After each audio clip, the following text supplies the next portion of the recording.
Good morning. Good morning to all of you.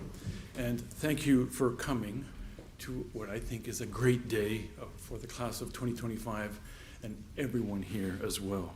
My name is Patrick Rabines. I am the director of the Garman Art Conservation Department here. Believe it or not, I've been here for 15 years and I'm still standing. But I also, in addition to welcoming all of you here in person, I also welcome all our friends that are joining us via YouTube. So welcome to all of you. What I'd like to do now is read Buffalo State's acknowledgement statement, and it states that Buffalo State University would like to start by acknowledging that the university is situated within the traditional territory of the Haudenosaunee Confederacy, including the Seneca, Tuscarora, Cayuga, Onondaga, Oneida, and Mohawk nations, and of their indigenous relations and neighbors, the Erie and the Winrow. We hope to demonstrate respect for the treaties that were made on these territories, and we pledge to work toward partnership with the spirit of collaboration with our current indigenous neighbors, the Seneca and the Tuscarora. So, again, welcome to all of you, and what I'd like to say is that it's like coming home for the class of 2025. This is their last visit to their Buffalo home. And so today is really a day of celebration. They're going to show us what they did. We're going to enjoy every single bit of it. And we're going to celebrate all their accomplishments over the last year. What I'd like to ask the class of 2025 is to please stand and face the audience.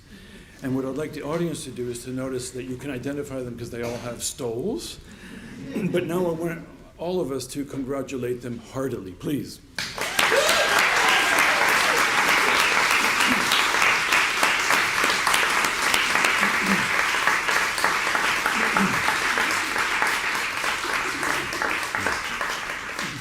Now, in the past, they've been standing there for a long time. I will ask you to now sit down, please.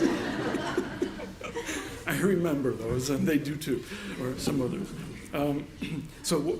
I'd like to also warmly welcome our president, Dr. Bonita Durand. She will be making opening statements when I finish a few more remarks.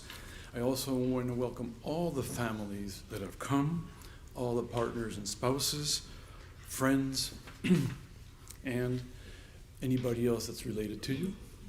Also, I want to welcome all our faculty, our staff, and I want to point out that we have some members of our alumni board. We have Colleen Snyder. She's from the class of 2008, and she's an objects conservator at the Cleveland Museum of Art. We share Lake Erie and just down the bit. Keisha Talbert from the class of 2012. And she's a paper conservator at the Smithsonian's National Museum of Asian Art. And Jen Hunt, class of 2015, only 10 years ago, Special Collections Conservator at the University of Notre Dame Libraries. Welcome to all three of you. I'd also like to welcome Stephen Gilbreth and Shani Avni from the Rochester Libraries, the Carey Collection. Welcome to all of you. And I'm not seeing any else but all the other family members. And to all of you on YouTube, we have friends joining us from our sister programs in the US, in Mexico, in Canada, in Australia. And they are 16 hours ahead, so it's their midnight right now, in Brazil, Peru, and many other countries. So this is not only a local event, it's actually a very widespread event. Now, a few things about our dear President Bonita Durand. She was named interim president by the SUNY Board of Trustees in mid-2023. So she's been at the helm for 2 years. She's served in this role, and she will continue to serve in this role till the end of this academic year. And I wish her very good luck. But I'm also very happy that she's here to share words of wisdom with all of us, and unfortunately for the last time. Unless you're willing to come back later. No. So she was in retirement, and her first retirement was in 2018 after 22 years of service to Buffalo State. At the time, she was chief of staff to the president and secretary to the Buffalo State College Council. So during those 22 years, she served 5 presidents. And next year in 2026 will be her second retirement. And I'm sure you're looking forward to it. Second and last retirement, good. So while she was at Buffalo State, she was a faculty member in higher education administration, and she taught courses in the history of American higher education and strategic planning, finance, and other aspects related to education in academia. And I think the last thing I'd like to tell you is that she's a grandmother, she has 9 grandchildren, and she's a great-grandmother. She has 12 great-grandchildren. Congratulations. Now, please join me in welcoming our president. Thank you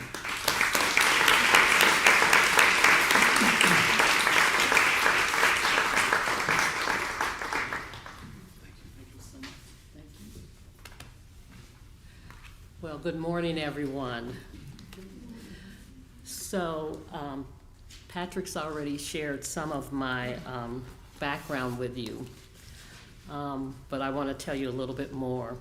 He said I started here in June of 2023, which was supposed to be for only 6 months. I'm still here. And as I say every morning, I'm still showing up. This is an amazing institution with amazing offerings and gifts and programs for not just the local and the Western New York community, but for the world. And the Art Conservation Program is an example, a shining example of that. I have to tell you, this is one of my favorite events of the year. And yes, he said I was chief of staff to 5 presidents, so I know the Art Conservation Program very well. And I ask my staff, I start asking them in May, make sure you get the Art Conservation graduation on my schedule. It's gonna be sometime early September. I'm not sure when, it's usually a Friday, but please make sure you get it on my calendar, because this is such an amazing program, and you all are such amazing evidence of the good work that we do here. So I also wanna add my welcome to the graduation celebration today, and Patrick and I quickly calculated that this is the 52nd class graduation from the Buffalo State Art Conservation Program. And as you all know, Buffalo State's program is one of the leading programs of its kind in North America.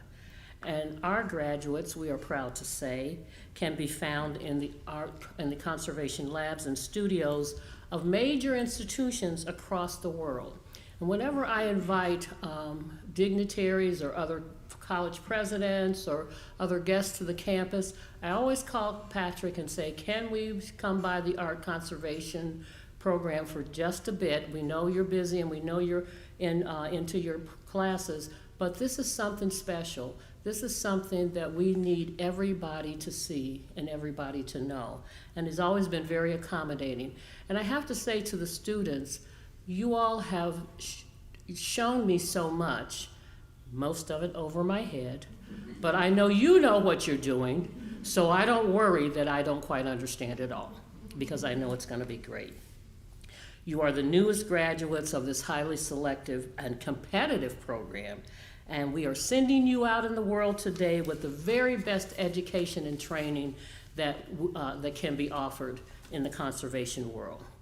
I do, Patrick, want to thank you and your faculty and staff for the superb teaching and training and mentoring of these fine students. And I want to thank the families who have supported these students throughout this journey. I'm sure many of you are in the same category as I am. I quite don't know what you're doing, but you say it's okay, so I'm with you. And I just want you to know that that family and friend support is so important to what these students need as they continue on this journey. This is not a cakewalk program. This is a tough program. This is a hard program. But people like you graduates who complete this program have skills and talents that are unmatched with your peers, unmatched in any other place where you go. I also want to thank the Garman family for their generous contributions and continuous advocacy and support that allows us to do the work that we do. As you probably have read or probably know, Buffalo State and the SUNY institutions no longer say that they are totally state supported, because we're not. The state does give us funds, but not nearly enough, especially to do a program like this. So we are out, and Patrick does a lot of fundraising and friend work raising, and we're out to try to explain the importance of this program and this institution so that we can have benefactors, I call them our angel donors, like the Garman family, that help you guys get through these programs.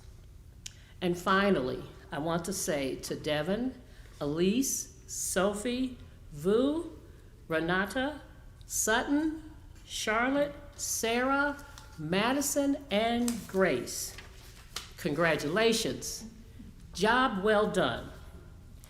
Take your exceptional and unique talents and gifts out into this world that is so sorely in need of the beauty that you create, that you restore, and that you preserve. I can't think of a more important time in our history than now, that we need the uplifting hope that your work will provide for us. Your skills are the very best blend of science and art, and we at Buffalo State are so very, very proud of all of you. Now, Patrick said this was the last time that you're going to be here, and I am going to oppose that, okay? Don't forget your Buffalo State roots. Come back. Visit often. Help us to guide future art conservators to the place where you are today. Every time I see a Buffalo State alum somewhere, and that can be anywhere, it can be the meter man, it can be in a restaurant, I always say, I need you. I need you to come back. I got a job for you. There's some student, there's some individual that's following behind you that could benefit from your experience and your support. They don't listen to people like me. You know, I'm ma'am, I'm Mrs. President. They don't, but they listen to you. They learn from you. So I encourage you to come back and be involved in your alumni association, and I thank the alums that are here with us today. So I want to close just by saying, happy 52nd, got to say it twice, Patrick, we worked too hard to figure out the number. Happy 52nd graduating day to the class of 2025 of the Patricia H. and Richard E. Garman Art Conservation Department at the State University, Buffalo State University. Again, congratulations, And I say to you, graduates, onward and upward. Thank you.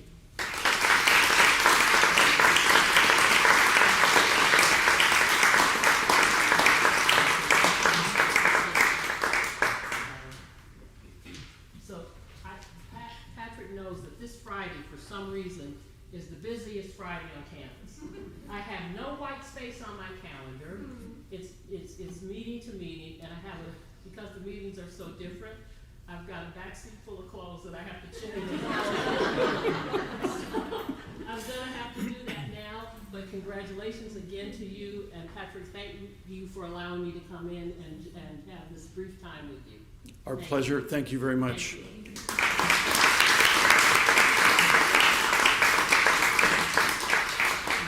So I'm glad that President Durand corrected me. As a student, this is your last day, but please, like she said, do come back. And some of the professors will book you to come back already. You've heard this comment that it takes a village to raise an individual. So I think the department is part of that village, in addition to your families, brothers, sisters, friends. And so I want to thank all of them who have been involved behind the scenes. But I also want to thank all of those who have been involved in the scenes to get today ready. So I want to thank Ann and Meredith for making all the arrangements today. I want to thank Rick Fleming, the chair of the music department, for allowing us to use this, I think, beautiful room, as well as Dylan Caro, who is taking care of all the electronics, and he's right here. And also Fiona Beckett and Meredith for coordinating with the class of 2025. In the past, Jean Shen used to do all of this. Now we're splitting it up. And I want to thank all the conservation professors for being here, and to Victoria Kitira-Tragarn, who is our second-year student involved in making sure that all these things connect and we move along smoothly. So now, I won't say anything else for a while. I will ask Fiona Beckett to come forward and introduce our first speaker of the day. Thank you all.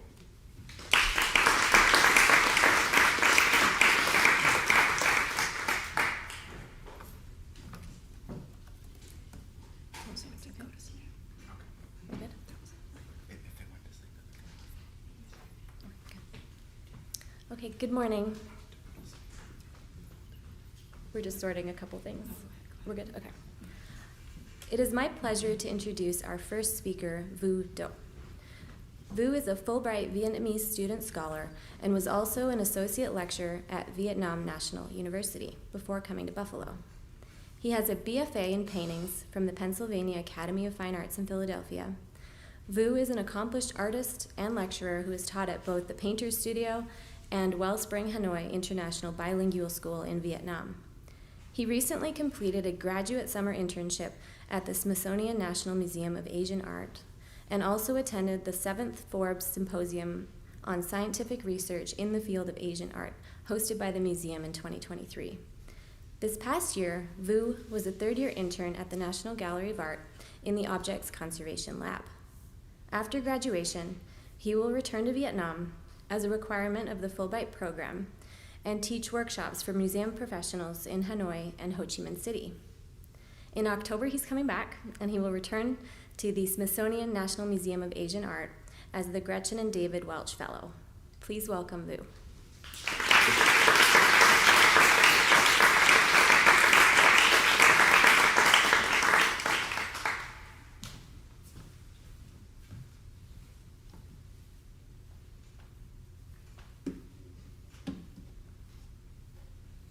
Thank you, Fiona.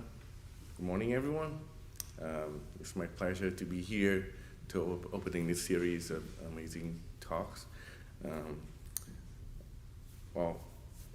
I'll begin. So this year, this presentation is sort of like a summary of the year I spent between 3 museums, National Museum of Asian Art, Smithsonian Institution in the summer, a year at the National Gallery of Art, DC, and the National Museum and Space Museum for my 20 days option. Last summer, I spent I got a chance to present to my research at the AIC annual meeting in Salt Lake City. I'm very grateful that, thanks to the faculty, the support, it was my first non-peer review publication. And I wouldn't be able to do that without the support of my wife and my daughter. It's been a quite amazing year. So the first object I want to talk about is the treatment I did at the Smithsonian Asian Art. So I did one summer at the Smithsonian, and I want to come back this time. I want to expose to a wide range of material. So this is a tall model of a watchtower from a Chinese tall tower watch model from Han Dynasty, 2nd century. Earthenware with copper green glass silicate glaze. So these objects has been repaired many times in its past life. And for this product, it's going to be on view soon, so we only select a portion, an area which really stand out and make an adjustment. So I did start with removing of the old fill with cotton swab in acetone after doing the solubility test, of course. Perform a new fill, B72, in ethanol, acetone, and chalk. It's an in painting using golden acrylic. I was pretty happy with the final result because it was probably my first time working with archaeological material. And then I really have chance to explore and dive into really looking at a wide range of lacquer objects. So lacquer is sort of my things I really love and spent a long time looking at them. And this is a lacquer painting in 19th century, really exquisite in the collection. And a lot of this Japanese marquee, there's a paint box, was able to examine. I also took this opportunity to do further research on my Vietnamese scroll study. We was able to do an extract mapping using their new setup with the help of SMART. So moving on to the National Gallery, for me, this is a very unique experience. My goal was not just to learn about art conservation, but also learning about the museum as a whole, how it's function, how big museum function, how they collaborate between different departments. So I set a goal to learn a wide range of things. And my advisor, Judy Ozoni, was really helpful and really willing to help me achieve my goal. This is one of the main projects that I treated. So what you're looking at is a series of works by Hiram Powers, American 19th century artist. There's a series about the Greek slave sculpture, and the bust I work with is the unfinished bust, which is on the far right. So I wanted to study how it was made and how it was related to other pieces in the collections, especially learning about his technique. So he didn't really carve this marble, but he worked with a group of Florentine carver in Florence, and he built this model from clay, and they make a plaster cast, and then he had make this kind of like they call the pointing device, where he be able to do mass production. Even though it's mass production, it's still a hand carved, But it's something that really relatively like renovated at the time. So with this, they was able to scale it and make exact, like very precise copy of the same model. So this is my first time treating marble. It was very unique, I would say. It's not so straightforward because everything is white. And the National Gallery did the this is National Guard. They did a great job, keeping things. But so there was not really damage. We just like dust accumulated over the years, and some of the yellow staining is kind of hard to remove. So I kind of like try to work around that. So this kind of using a potters and grab using a foam.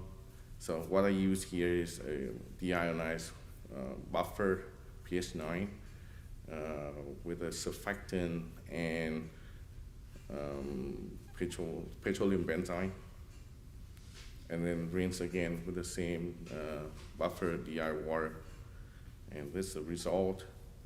So working with marble is tricky because everything's white, and you don't want to just make one spot is white and the rest of it, it's hard to get by. So had to treat everything at the same pace and keep them try to achieve the same overall tone. So it was a learning curve for me. Not so much in the front, but here you can see in the back. Left is before treatment, right after treatment. You can see the change, subtle change between kind of like a lot more yellow on the left, as well as the base. I also spent time working on this series of objects by Liza Lu. It's called Closet. I think it was one of my favorite piece. There's like this, like many objects was covered in plastic beads, and we need to clean them and get ready for the show. And as you see, this New Balance pair of shoes covered in they're really amazing. And I think it took us like months to work on this closet and put them together. And I also got an opportunity to do the photogrammetry workshop with Chi, Cultural Heritage Imaging. Really thank you to Kurt, Mark, Carla, and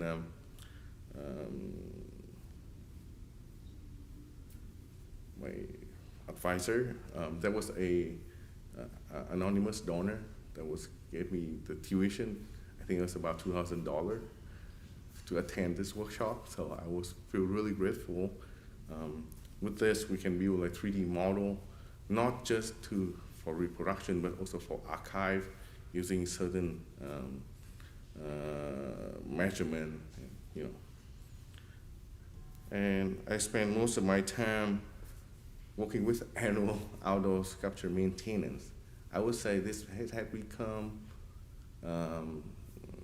it was the most annoying thing when it started. I had to tell you, work out in the heat, wearing certain like protective gears and dirt, and I'm from Vietnam, but still, the heat from BC is no joke. So, from the left, we have the eraser by Claes Oldenburg, Hancock by Karina Frisch, the knife edge mirror 2 pieces by Henry Moore. These are just a few examples of the pieces that I worked together with my advisor, Katie May, Simona, Noel, Dylan. These are hard labor, and I have to tell you, this requires certain skills. Now I learned that I can work with a wide variety of material, wide variety of surfaces. What kind of brush, what kind of soap you need to use, what kind of protective gear or cement, things like this solar wood. We blasting it with high pressure jet, and here's come the most challenging piece. It's Roof by Andy Goldsworthy. Katie, if you started the series with this one, I'm sure your intern or fellow might quit. Yes, I was at the verge of giving up. It was a series of dome made from Buckingham, Virginia slate. And, we have to sweep this from one end to the other. And the ground is lava. We cannot touch the ground. We cannot step on the ground. That's why we have to clean those windows on the side. So we spent like a week working on this. I think we have like 5 people. we have to sweep this, and then there's like dead insect, bird, all kind of things, and then we have to rinse it and scrub with a brush, and rinse it again.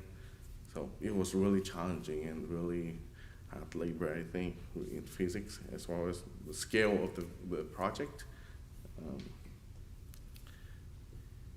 And here, me and Noel, we wearing our Tyvek suit, I mean, the heat, I believe it was in early September. It was really still hot that day. And, we're wearing the suit to protect us from the debris and all the rust coming off the sculpture.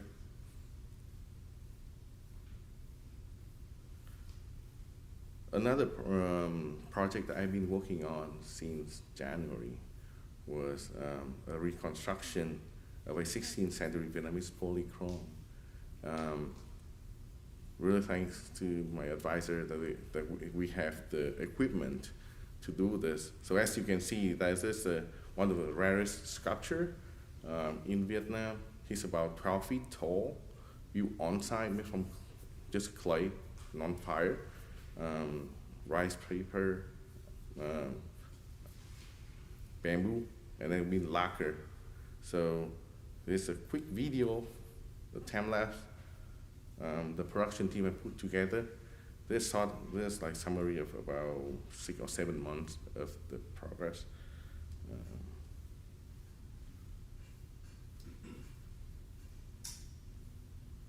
So I started with like building the armature using a bamboo rod, and the inner core is just clay, air-dry clay, with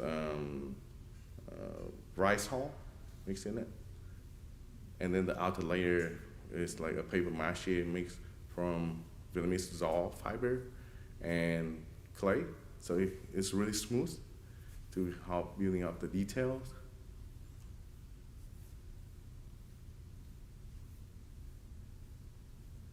This is actually my first time working on this. So this is kind of like a didactic where you can see the progression from left to right. So he will be only finished on the far right. So we had this objects in the lab. It's another didactic of a St. John Lacrosse, a Spanish 17th century sculpture. So this is sort of like a conversation between East and West, I hope by the time you finish it, this will be displayed by the door of the lab. So what's tricky about this is that, I got a special helper come visit one day. She was using Play-Doh. What's special about this is that we have like a shower, like a special room where I have like isolated ventilation, because if you know, lacquer is very much like poison ivy, highly allergic, and I am very sensitive to lacquer as well. So I had to wear this Tyvek suit when I work with lacquer, as well as our filming crew. So this is sort of like the coloring as well as gilding stage. There are a few more steps, which I hope I can finish and come back. So this shower, as you can see here, really special thanks to Adam and Scott, that they had to wear this suit together with me to go in and film all the ASMR shot, like color mixing, gilding. Yeah, and he was also very sensitive to poison ivy, but with the production, we were fine. So, yeah, really grateful.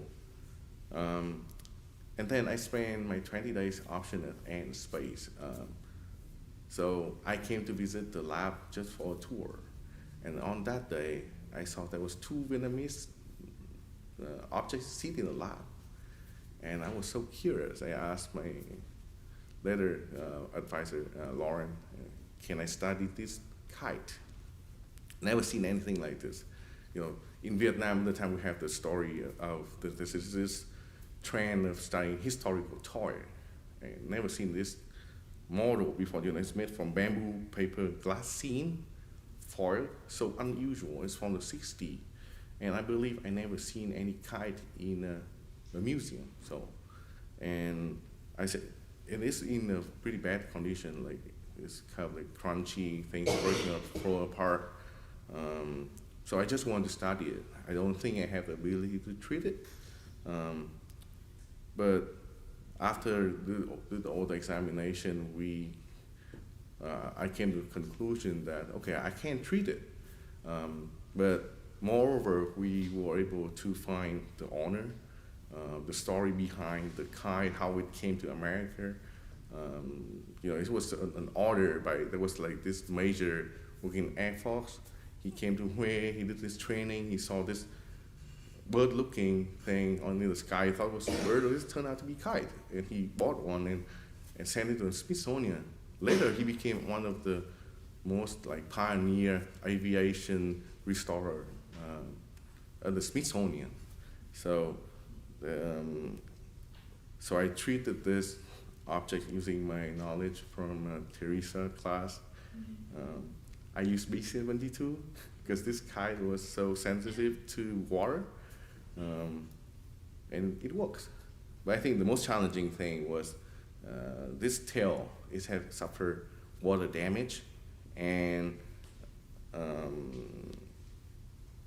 I did a test from the came off fiber to see if I can relax it, and it did. It worked. So yeah, I did the same technique that I learned from Teresa class using Gore-Tex to rehumidify and soften up. It relaxed and was able to flatten it. And I think doing the same thing for the whole kite, I could relax it. So this me and my advisor Lauren and our curator looking at the kite.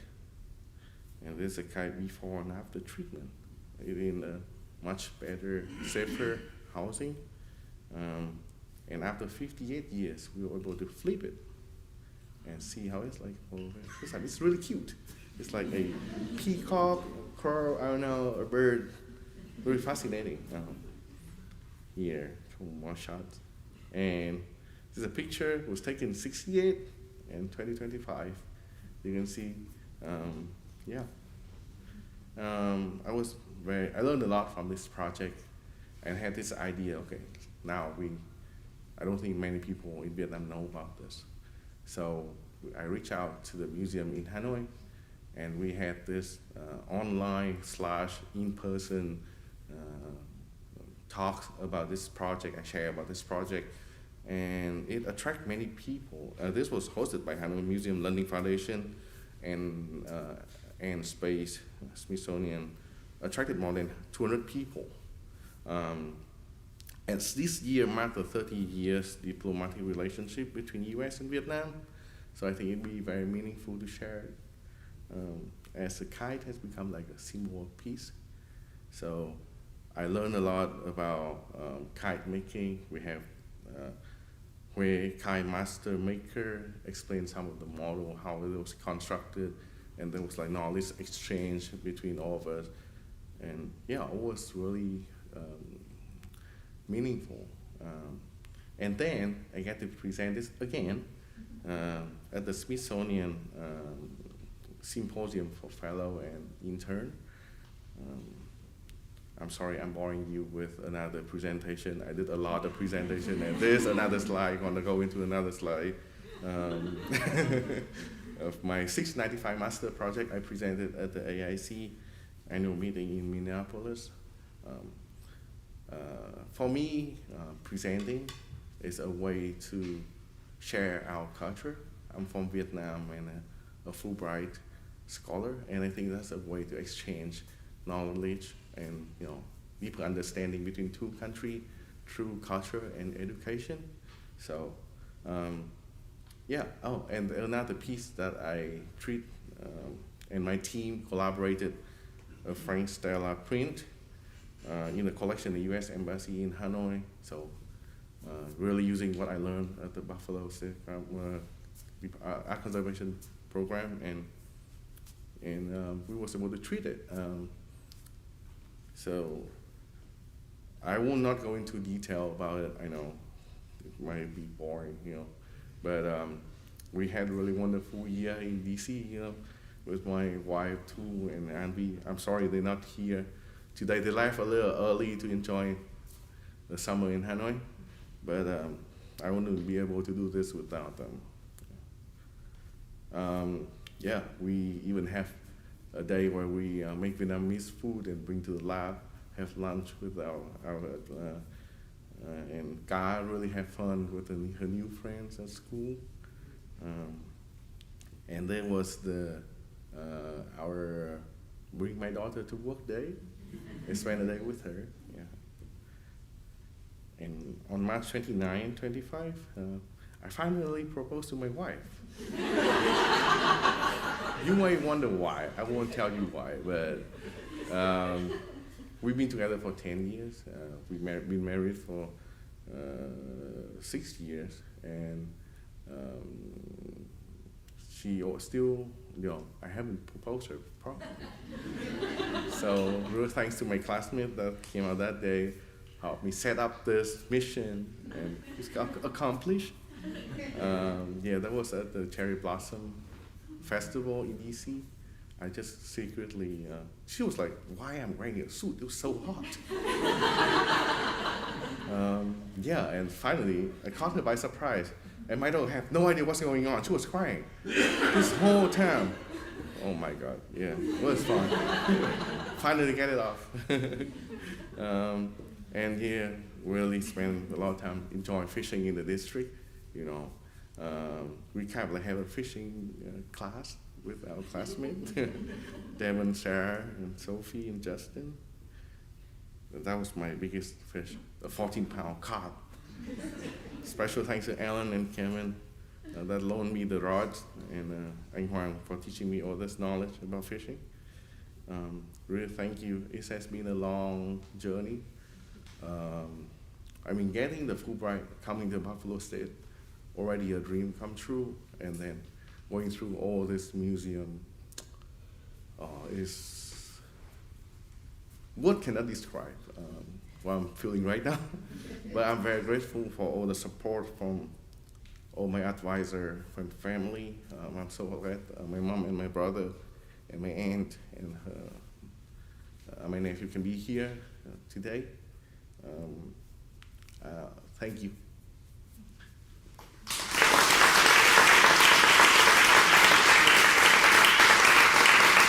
If you have any questions?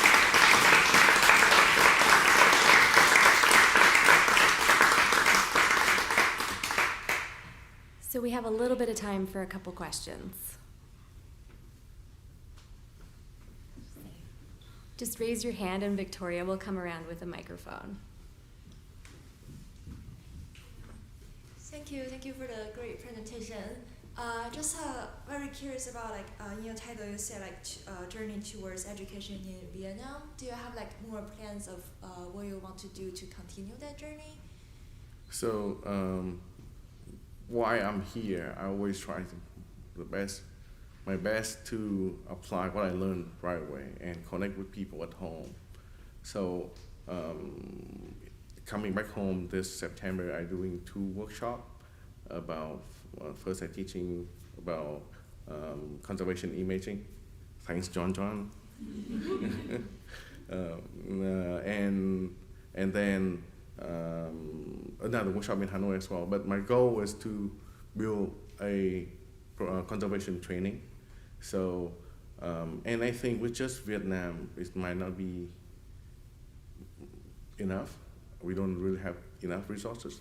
So in the past, there have been this school of Indochine, we share between Cambodia, Laos, Thailand, Vietnam. So together, we can probably build a collaborative program. And I think, because we're sharing the same problem, similar materials.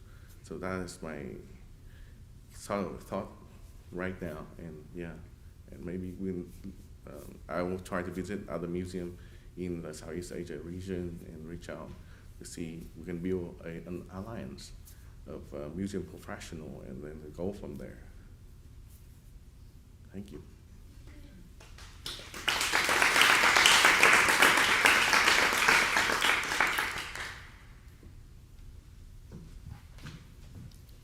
one more quick question for you.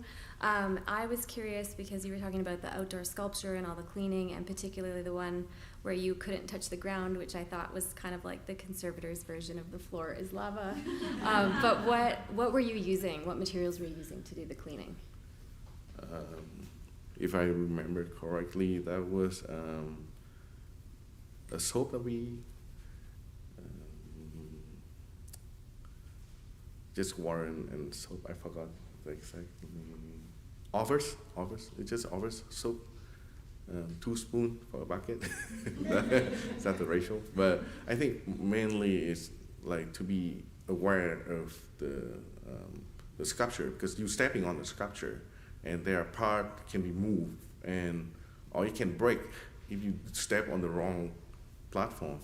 And then the reason we don't want to step on the ground, because it can leave like footprints, and it will disrupt the surface, and that is hard to make it even. Yeah, it was challenging. I did not get to do the windows. Katie, she powered through it. She did it. She sat from 9 and she didn't take a break until 3 p.m. I have to tip my hat for her.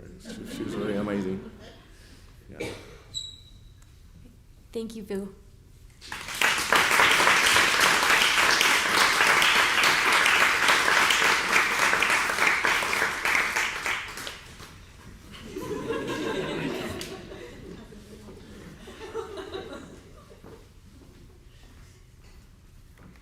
Good morning. I'd like to introduce Devon Blankenbaker. Devon is a Mellon Lace Fellow in Book Conservation and has been active in the department's Equity and Inclusion Committee. He earned a BA in Art History from the University of Virginia and attended the Brooks Institute to study photography. Before beginning his graduate studies, Devon was an assistant exhibition coordinator and conservation intern at the Albert and Shirley Small Special Collections Library at UVA, where he also worked in collections management and was an exhibition intern at the Kluyu-Rui Aboriginal Art Collection, one of the best Indigenous Australian art collections in the world. During the summer of 2023, he was an intern in book conservation at Emory University's Woodruff Library, and he has just completed a third-year internship in book conservation at the Library of Congress. This fall, Devon will start a position at Cornell University as the conservator for special collections with a focus on book material. Please join me in welcoming Devon.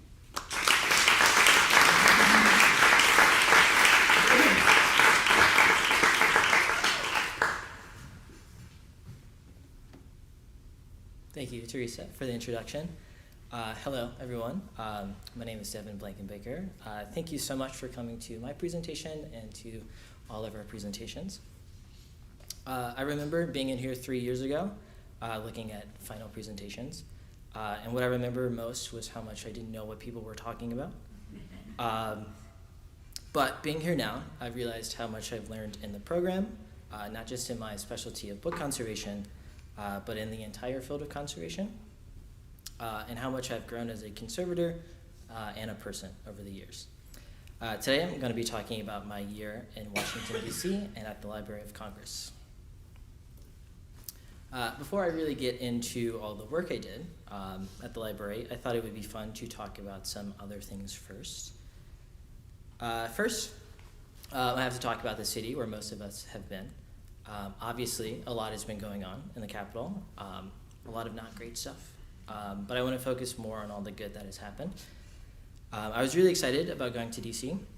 I grew up close by and have a lot of really great memories of coming to DC to hang out with my grandma and visit all the museums.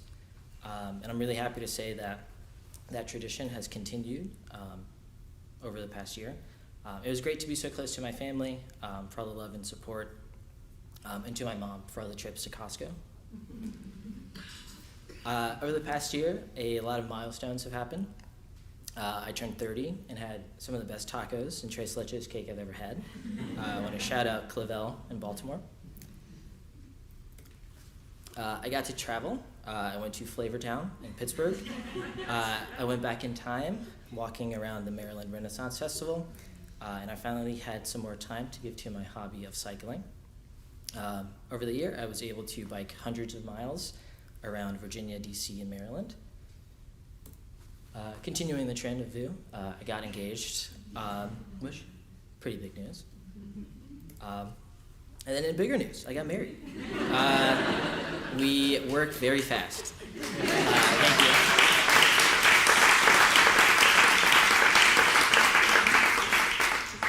So I won't tell you all about how much I love my wife and how this was the happiest day of my life. But I will show off some pictures that my wife approved for me to show. And then I also have some photos from our honeymoon, which was also my first trip to Europe, so it was very exciting. And then, as I mentioned, a lot of us were in DC, so I got to spend some time with my classmates, having barbecues on the roof, going on mall trips for matcha ice cream and Chinese food. We also went to Georgetown for lunch and had a Clue-themed murder mystery holiday party. The Library of Congress is famous for their holiday parties, and this was a really cool one to be a part of. Oh, and then I can't forget VU's fishing school, where I was the star student by catching, I think, the biggest catfish that VU has ever seen. Very excited about that day. And then while doing all of this, I was also working at my amazing internship at the Library of Congress. I worked under my two great supervisors, Jennifer Evers and Dan Patterson, and with my fellow interns, Elise and Sophie, which you will hear from later today, and Brittany from the Woodpack program, who is my fellow book intern. Coming into this internship, I knew I would be working on many different types of projects and materials, but when asked what I wanted to work with the most, I always answered with leather. Leather is an important material in book conservation, and up to this point, I didn't have that much experience, and I wanted to have some more practice. And that is exactly what happened throughout the year. In this presentation, I'm going to go into two leather-heavy projects, the first being a Diderot encyclopedia. The Diderot Encyclopedia, first printed in the 18th century, represents a monumental achievement of the Enlightenment, aiming to compile and disseminate knowledge across the sciences, arts, and trades. This Library of Congress set of encyclopedias was bound by Robert Aitken, a well-known Philadelphia printer and binder. There's also a bookplate from Gouverneur Morris, who is a member of the Continental Congress, as well as a signatory for the Articles of the Confederacy and the author of portions of the Constitution. In addition to this provenance, the Library of Congress set of Diderot encyclopedias is heavily used on a consistent basis. They are regularly incorporated into the Rare Book School class that is taught at the library as an example of 18th century printing. In my section here, N through P, there are a few condition issues, but the largest was the detachment of the boards and the damage to the original spine, which you can see in these before images. The plan to rectify this was to do a leather reback, which I will be describing over the next few slides. The original spine was going to be retained and added over top of the new leather that was going to be added. So I started the treatment by setting the boards aside and consolidating the deteriorating leather on the spine. To do this, I used 2% Klucel M in ethanol that was applied by brush, focusing on the areas where the grain of the leather had lifted. I then faced the spine with RK5 tissue that was pre-coated with Klucel M and ethanol. It was then reactivated with more Klucel M and ethanol as I went on. The tissue was applied on the spine with a stiff brush, working in small sections, and I overlapped each section of the tissue. Once the spine was fully faced, I used a new sharp scalpel and slowly removed the top layer of the original spine, working in a similar motion to filleting a fish. When the spine was fully removed, it was placed in a folder while the treatment continued. And then in the right photo off to the right, you can see the really thin spine. The next step was to clean the remaining leather on the spine to prepare it for linings. I used a methylcellulose poultice, thickly applied and covered with plastic wrap. When the remaining leather and the adhesive was fully hydrated, I mechanically removed it with a metal spatula. The clean spine was first lined with long fiber Kozo paper attached with wheat starch paste. I then sewed new imbands off the book using silk thread with a single bead on the front. This was adhered using a mixture of methylcellulose and Lascaux 498. Next, over hanging arrow linen was adhered using the same mixture. The overhanging will be used to help attach the boards to the text block later in the treatment. And then over top of all of that, a hollow tube was also adhered to the spine. And then while this dried, I moved back to the boards. And then using a series of lifting knives, I cleaned up the spine edges of the boards before lifting the paste downs and the leather at the spine edge. I made sure to go in at an angle and lift about an inch of material. The leather on the boards were also gold tooled. You can kind of see in the lower right image. So as I lifted, I tried to disturb the gold as little as possible. And then now that the text block and the boards were prepared, I prepped my new leather piece. Speckled calf leather was cut to size, thinned and pared at the edges. I used Hewitt leather dyes diluted with isopropanol to color match the new leather with the original. And then here are some images of my test swatches. Now, this is where the treatment starts to take a bit of a turn. I attached the new spine to the original boards, forming a leather case. I made sure it was correctly adhered under the lifted leather on the boards, and that the turn-ins were all lined up. You can kind of see how happy I think things are going, but then that all changes. As I'm adding the text block back to the case, to adhere the new leather to the spine of the text block, you can see how much the leather has darkened in the process of pasting everything down. It is normal for leather to darken as moisture is added, but this was a little excessive. And as it dried over the weekend when I came back on Monday, the color was still the same. So as I continued through the next steps in the treatment, I also made sure to go back and try to remove as much of the dark color as possible. And then to do that, I just used DI water and a swab to slowly remove the top layer of color. More consolidation was needed at the corners of the boards. I used a syringe with wheat starch paste to rejoin the delaminating boards. And then I made sure that all of the attachments were properly adhered down. First being the lifted leather on the cover boards, then the arrow linen attachment underneath of the paste downs, and then pasting down the paste down. To cover the gap between the paste down and the text block, I created a fill using before treatment images of the marbled paper pattern, printing it onto creosote tissue, wet tearing a strip, and then adhering it down with wheat starch paste. Ooh, this is pretty fun. So the original spine was brought back out. I carefully thinned it down using a Dremel to get an even thickness. The Dremel I thought was excessive, but it is what is used, and it does help to make it a little more even because it takes off a pretty even amount of material. I did some practice before, then moving to the actual spine. Once it was in a state that I liked, I adhered the original spine over top of the new one, which then dried under those bandages. I then removed the facing tissue using ethanol and a tiny brush, moving in very small sections to not cause any damage. And I finished by gold tooling lines at the head and tail of the spine. This helped to better integrate the original spine with the new leather spine. In these after photos, you can see the boards are now reattached and have a nice new opening. The second project I want to go into is the treatment of this Historia de la Conquista de la China, a book in the Jefferson Collection at the Library of Congress. The Jefferson Collection contains books sold to Congress from Thomas Jefferson, including original books sold by Jefferson and copies to replace those that were lost in the fire of 1851.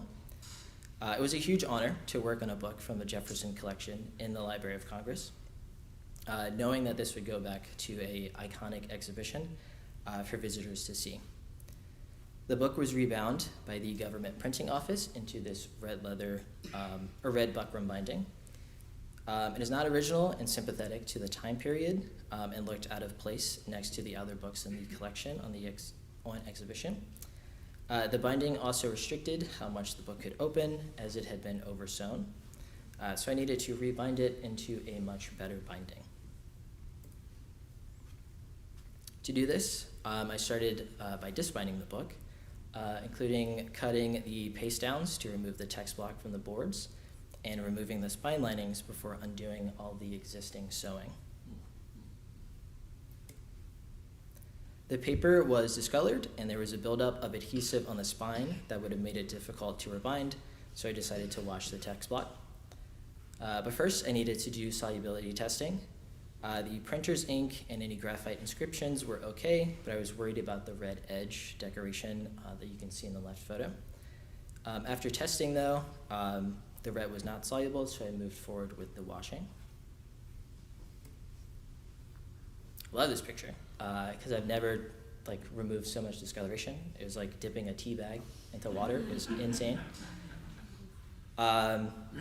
So in total of washing, it took 3 baths in total, and it was very satisfying. I added a gathering in at a time, and it pretty much looked like that every time I added a new gathering.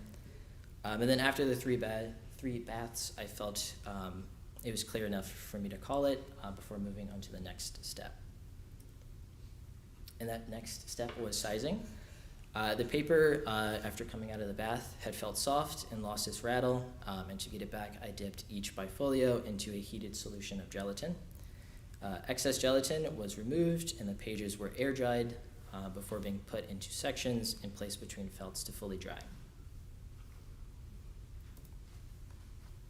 The book was then sewn back together using an abbreviated sewing pattern, the same pattern that I noted when I disbound the book, followed by the addition of end bands, the partial spine linings, and the boards. I finished by covering the book in leather and completing the finishing decorations. The leather was pared thin on edges, and I used a model, as you can see in the photo on the right, to do some practice with the hand gold tooling. And then in the end, I have a before image on the left and a after image on the right. The binding now opens much better and is more sympathetic to the other books in the exhibition. In addition to the Jefferson book that I just mentioned, I was also able to complete 2 more over the year. The treatment was similar to what I just showed, but a major difference was I didn't have to wash any of the pages. Here is the history of the revolution in Sweden. Instead of doing a full leather binding, I instead went with a 3/4 leather binding using paste paper to cover the boards. There's also the history of Great Britain and Ireland. For this one, I again went with a full leather binding. And I don't have the best after photo because I finished this on the very last day of the internship, a couple hours before I had to leave. So now all 3 can be handled much easier and I'm much more sympathetic with the rest of the collection. I'm excited to visit DC again in the future and hopefully be able to pick these books out on display. The treatment of these last 2 books, plus books that were treated by Brittany, will be featured on the Library of Congress's Instagram. As the communications team recorded us doing the entire treatment. I'm not sure when that will come out, but look out for it if you want to see the treatment being done. And because there were so many projects that I worked on and no way to fully go into everything, I did want to do a quick montage of other things that I worked on. First is the work I did with the digitization group at the Library of Congress. These projects included batch treatments of stacks of musical scores in Spanish newspapers. Doing these digitization batch treatments, different materials were used, and quicker techniques, allowing me to treat a larger volume of items quickly. As part of the workflow, I have also supported the Digital Scan Center with special handling. In the bottom right, I am helping to hold a book nicknamed Spike to get a photo of its top edge. Next is the work I did with John using the leaf caster. Working on trial notes from the law division, I used the leaf caster to add supportive mends to the paper that was damaged due to first a fire and then later mold from the water used to put out the fire.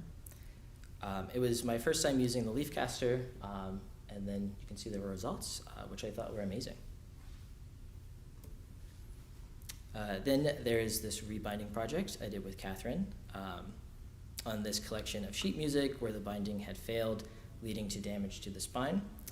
I surface cleaned, mended tears, and guarded the pages together before sewing the book back and rebinding it. And some more leather work. I have one of the largest clamshell boxes that I've ever made. And the first one I've done that had a leather spine, which is really cool. It was part of one of the special collections. And then doing this got me some more of that sweet leather practice. Outside of the book lab and down the hall into the paper lab, I got to work with my fellow interns, learning how to create plexi packs for artworks going in exhibitions from Sonia, and learning how to treat iron gall ink from Julie. Throughout the year, I made a lot of models.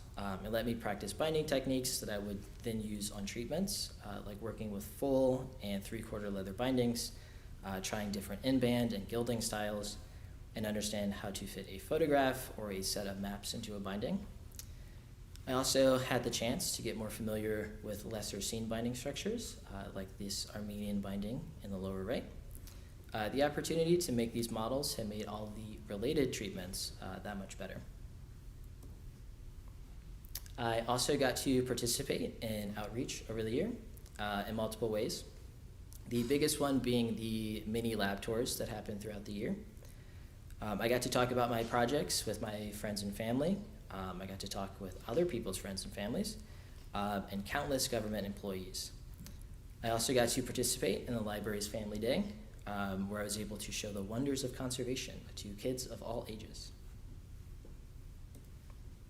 There was also an opportunity to work with a Capitol Hill neighbor and my classmate Charlie at the Folger Shakespeare Library.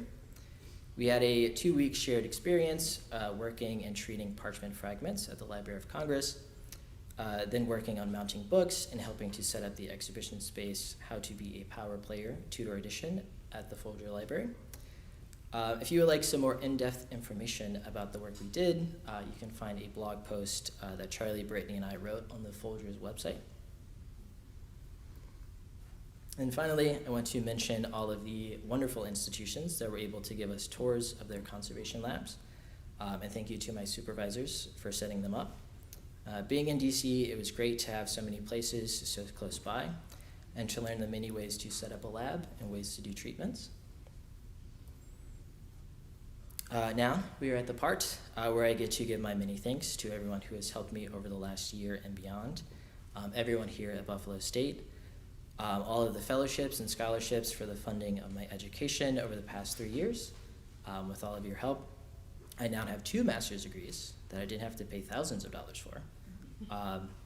And then as well as all of you, the tax-paying Americans who partially fund the Library of Congress that then paid me. I appreciate it. I want to again mention my internship advisors who were so kind to me, taught me so much, and made this internship into something more than I could have imagined. Same to the rest of the book lab. It was great to work with you all over the year. Also to the paper lab. There are just so many names in there, I couldn't put them all on the list. So please forgive me, I only had so much space.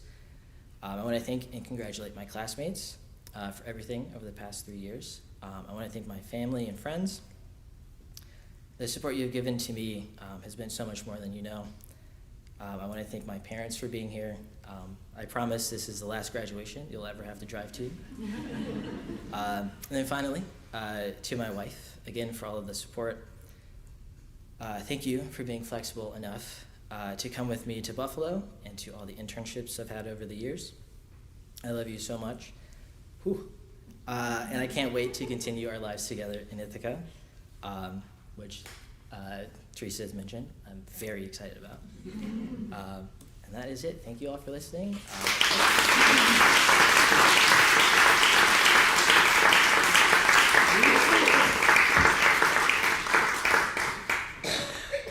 Thank you, Devon. I'm afraid we don't have time for questions, so we're going to move on to our next speaker. Yeah, he planned that.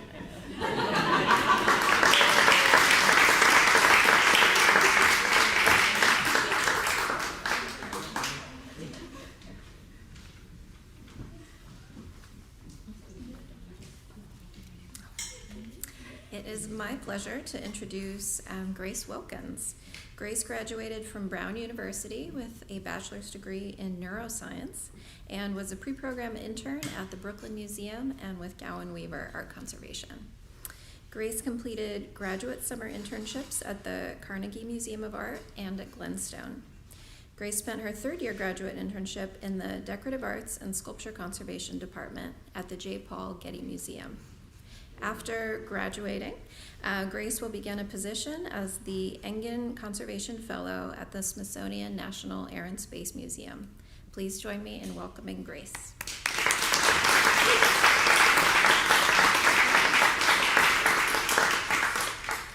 Hello, everyone.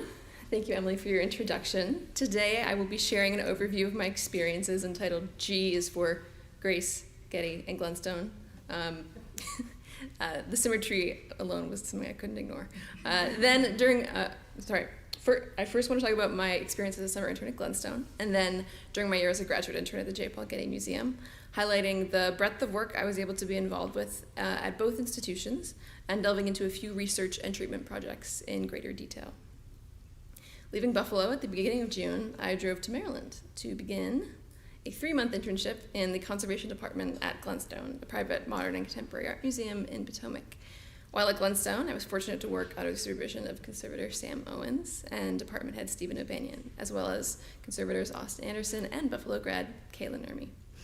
My work at Glenstone included routine cleaning and maintenance of both indoor gallery spaces and outdoor sculpture, as well as condition assessments of a variety of works. I was also able to conduct testing and treatment on one of the recently installed outdoor sculptures.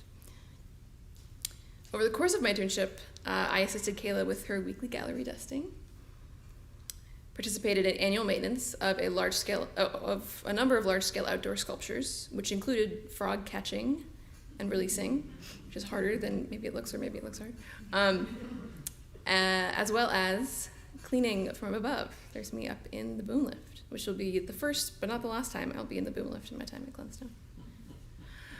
I also assisted Kayla with annual maintenance of a large-scale permanent installation by Robert Gober, removing and reapplying a hextile corrosion barrier, and creating manuals for the maintenance process, start to finish. Condition assessments and reports were also a large part of my day-to-day, which were needed for outgoing loans, new acquisitions, and gallery rotations. Thanks to my colleagues, I will forever be a convert to annotating images with gel pen. I highly recommend.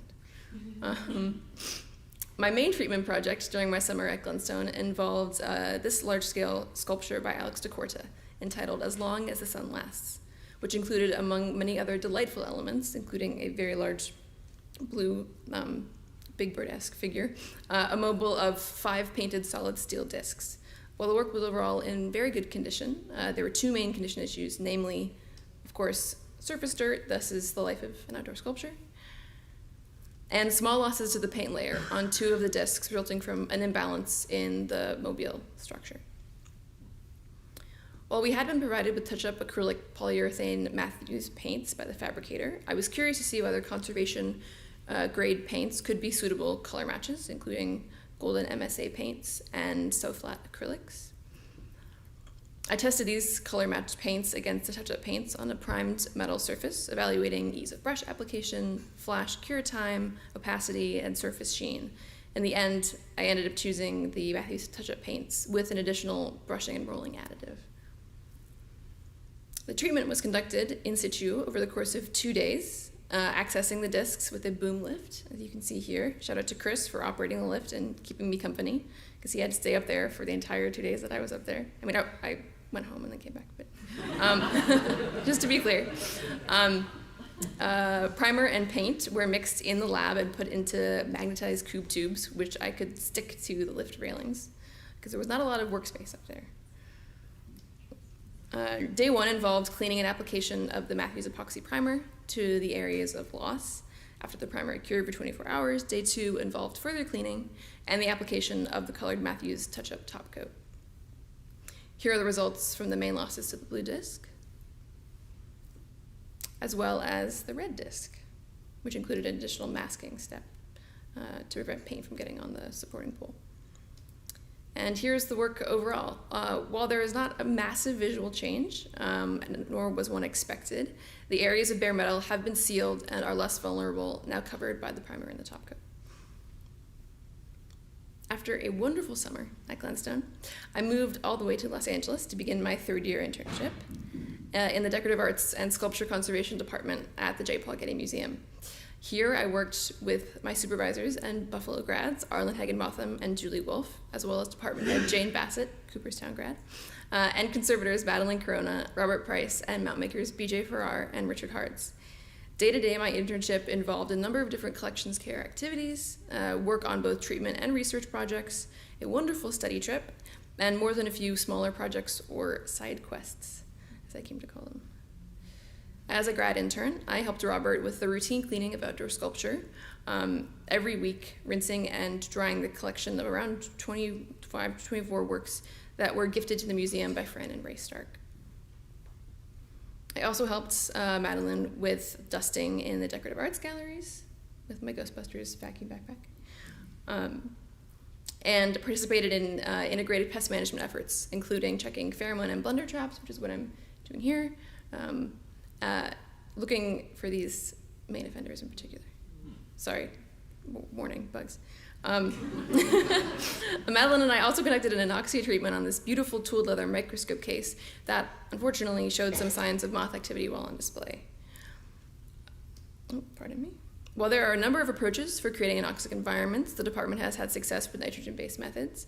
Here, a Marvel seal bubble is created around the object.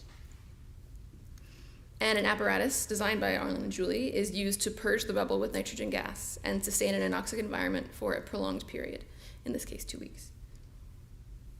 In addition to this work, I undertook 2 main treatment projects during the year: a large 19th century plaster relief by Jules Delou and an inlaid tortoiseshell box from the mid-18th century attributed to the workshop of Giuseppe Sarau. I was brought into the first project, the recently acquired plaster, after the work had already been assessed and turned over. I actually would not see the front of it until treatment was almost complete. The main condition concerns were on the back of the piece, and these were the instability in the matrix of plaster and fibers, which you can see in these somewhat terrifying videos. Additionally, there were shelves of plaster separated from the underlying wood beams and partially detached plaster pieces. Consolidation and stabilization of the plaster on the verso was the main goal for this treatment. Fragile, loose sections were consolidated with injections of B48N and a mixture of acetone and ethanol. And the treated areas were allowed to dry under gentle pressure, achieved by a variety of methods, including clamps, micro-suede-tipped bamboo strips that I made, and articulated clamps, which are called plamps, I swear. Certain sections of the wood structure remained slightly mobile, and the decision was made to face the aforementioned plaster shelves with Japanese tissue and Klucel-G and ethanol to connect the vulnerable sections to the more secure surrounding plaster while still allowing for movement of the underlying wood. What started as a localized consolidation effort quickly turned into a more comprehensive treatment that spanned across the entire verso of the work. Once these aspects of the treatment were complete, the beautiful custom mount made by BJ was attached, and the work, which weighed over 100 pounds, was carefully flipped back over, and I finally got to see the front of it. I was finally able to examine and document the front of the work and complete some minor inpainting to a loss to a historic fill with core and isopropanol. And I was able to see the planning and installation of the work in the galleries. Having something that you've worked on be mounted, that's that heavy, be mounted that far from the ground is quite an experience. The second treatment involved this small tortoiseshell box made with an inlay technique known as piqué, where mother of pearl and gold are pressed into the malleable tortoiseshell with the aid of heat and moisture. The primary condition concerns for this work was the complete break across the lid, though small sections of missing gold inlay were also noticed, and historic fills lacked the traditional engraved details of the mother of pearl inlay. The primary goal of the treatment was to reattach the broken lid, reverse past treatment campaigns, and to ensure a secure join, as well as address lifting inlay where possible. And any work with aesthetic reintegration was sort of a secondary step if time permitted. Past treatment campaigns on the lid proved to be more extensive than first thought, with a wire embedded in the thread of the rim, adhered with multiple unknown adhesives. With FTIR analysis, these past treatments appeared to involve a phenoxy resin embedding the wire, animal glue to readhere the break edge, and cyanoacrylate or superglue to readhere the wire join, likely after a past failure. The phenoxy resin and superglue proved insoluble in a range of common organic solvents, and only the resin was slightly sensitive to methyl ethyl ketone. With the understanding that more aggressive solvents may pose a risk to the underlying tortoiseshell, it was decided to proceed with mechanical removal of both the phenoxy resin and superglue where necessary to excavate the wire, as you can see here on the right. This was done under the microscope with a scalpel, microchisel, and other fine-pointed tools. The boundary between the tortoiseshell and the resin was, in most places, very easy to identify with the presence of bubbles in the resin, in the bulk of the resin. Once the top layer of adhesive and fill had been excavated, a small transparent filament was fed underneath the wire and used to apply slight upward tension, eventually popping the wire out of the resin on both sides of the break. Now the pieces were finally separate. After the two sections of the lid were separated, large flakes of old animal glue were removed mechanically along the break edge, with thinner residues solubilized with a pH-adjusted konjac xanthan agarose gel. Unfortunately, there did appear to be an additional layer of the same phenoxy resin underneath the old animal glue, but the decision was made to readhere the two sections of the lid without removing this layer, as mechanical removal would be difficult and not possible within the time constraints of the treatment, and more aggressive solvents would, as mentioned before, pose a risk to the tortoiseshell. To select a suitable joining adhesive, I tested a range of different natural and synthetic options, and they were evaluated on small sections of tortoiseshell from sample material in the lab. After brush applying each adhesive, each pair was clamped for 24 hours and subjected to strength tests. Overall, hide glue proved to be the ideal combination of strength, working time, and of course reversibility. I made a clamping jig to position the sections of the lid and test fit the setup before applying the hide glue to both sides of the break edge. The sections were held within the clamping setup for 24 hours before any remaining squeeze out was removed with small sections of the same KXA gel and damp cotton swabs. A small section of Lifton gold inlay on the bottom of the box was also addressed in a technique recommended to me by Robert Price, my colleague. A flake of CAS B72 was inserted underneath the inlay and reactivated with a small brush and solvent. Gentle pressure was applied with a silicone tip tool positioned with a clamp again, and excess dry adhesive was removed mechanically. Overall, the visual changes are minor, and the visual integration of the historic fills could not be completed within the time frame of the project, but the structural improvement to the lid is significant, and it can now be safely handled. Moreover, the corroded wire is removed, and the shape and profile of the thread is restored. Here is a detail of the results of the repair to the lid. Importantly, discussions with BJ, our mount maker, and the curatorial department regarding the mounting and display of the work can now be revisited without risking further damage to the lid and its delicate inlay. In addition to treatments, the main research project I worked on during my time at the Getty involved elemental analysis of French gilt bronze objects in the museum's decorative arts collection with my supervisor, Arlen. This was a continuation of years of Arlen's own research into quantitative X-ray fluorescence spectroscopy and its application to the dating of French gilt bronzes. This is a historically complicated task, this dating. This style of object has witnessed many revivals and replications in the 18th, 19th, and even 20th century, and their fabrication methods have remained remarkably consistent over time. What does display consistent trends and changes over time, and where quantitative XRF becomes relevant, is the alloy composition of the base brass metal, as developments in metallurgy allow, broadly speaking, for greater percentages of zinc and more pure alloys overall. Training a machine learning model on a database of well-dated French gilt bronzes, Arlen and his colleagues have developed a means of generating date predictions for gilt bronze objects based solely off of their alloy composition. With the impending reinstallation of the decorative arts galleries at the Getty, Arlen and I analyzed a number of gilt bronze objects with the goal of generating alloy-based date predictions for each. I'm going to briefly discuss the results obtained for these two works, to go through the process from disassembly and spectra acquisition to data processing and finally date prediction. The first work consists of a Chinese export porcelain vase with gilt bronze mounts attributed to Pierre Gautier and dated to around 1770. This analysis was an important opportunity to inventory the different gilt bronze mounts which needed to be disassembled in order to reveal the ungilded areas on their verso. A representative number of sample areas on these ungilded sections were selected. Some required minor preparation with a glass bristle brush before the spectra were acquired, either with an Artex or tracer.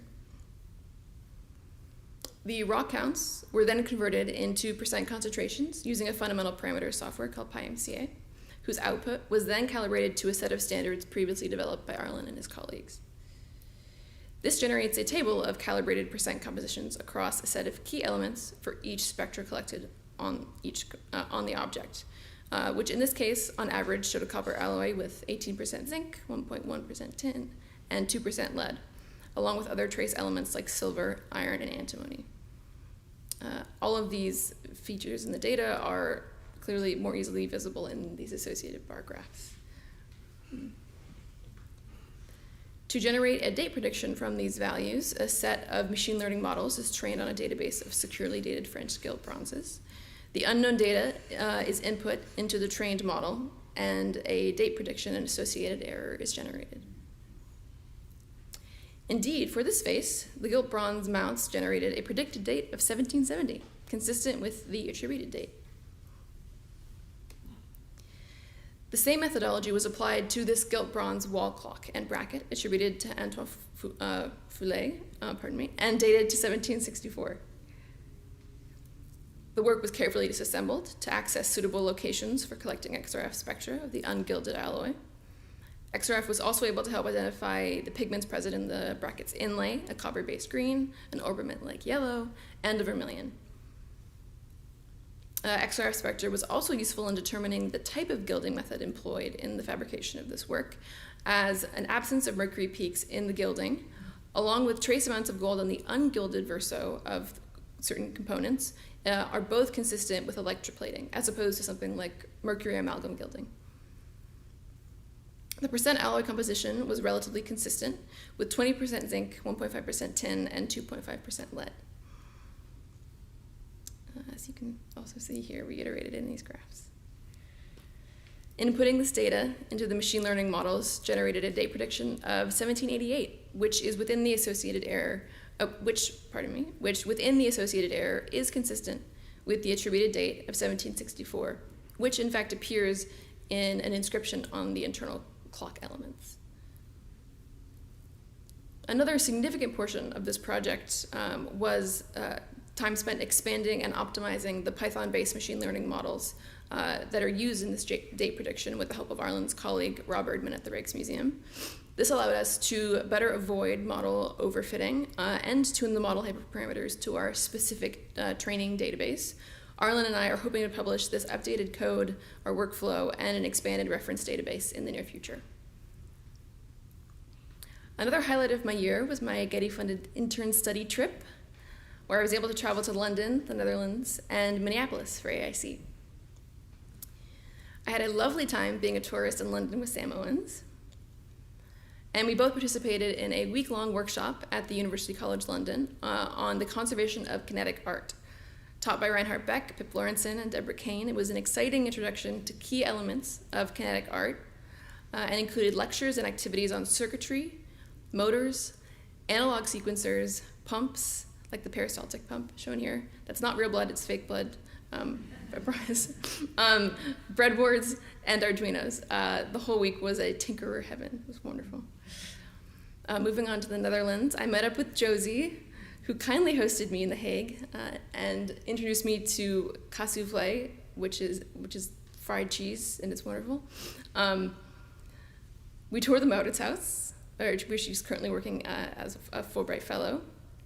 And the paintings there are just full of exquisite detail. This is just a selection of my favorites. And also here is their mascot, which is the Maurits mouse at the Maurits house, which is too cute to not include. I then biked to a museum called Voorlinden, which had many wonderful parallels to Glenstone. And from The Hague, I traveled to Amsterdam, meeting not one but two adorable Dutch cats, visiting the Stedelijk, learning about works like Bakunin's Barricade and its interesting yet fraught history within the museum. I was also able to visit the Rijksmuseum and tour the Metals and Furniture Conservation Labs, many thanks to Arlen's colleagues Jan and Sarah. A few highlights from the vast and varied collection include gilt bronze, intricate inlay, something called a prayer nut, a tiny spoon, and this whale-shaped shoe, which I still find so fascinating. The study trip ended with my first ever AIC conference, where I was able to present Wish Wenjuan on our image registration workflow. I was also able to listen to talks from many people, including Arlen and Julie, my supervisors, and catch up with these lovely people. Time permitting, which I don't have much of, there are a few smaller side quests that I want to do a quick montage. These included, with assistance from colleagues at the Getty Conservation Institute and the Getty Research Institute, preliminary testing, microfade testing on samples of wood commonly used on veneers in European furniture, TL sampling, thermoluminescent dating sampling of a terracotta model by Giuseppe Sammartino. Jane, Arlen, and I also tried our hand at making historic recipes of oil resin varnish for bronze sculpture, an excuse to wear both my goggles and my respirator at the same time. And finally, I was able to participate in a clinic hosted at the Getty Center by Art Recovery LA and the Conservation Association of Los Angeles to help provide assessment, minor cleaning, and box making for artworks affected by the LA fires.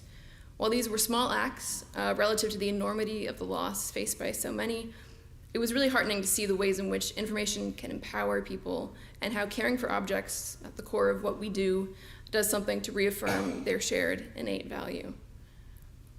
In closing, I want to thank all of my professors at Buffalo State, in particular my advisor, Emily Hamilton, and everyone in the department for your support and your work.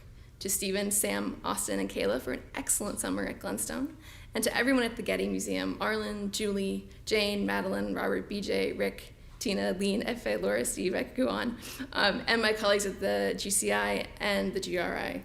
You all are warm, welcoming, and world-class collaborators, and somehow even better people. You all had your own hand in making this year as exciting and formative as it was.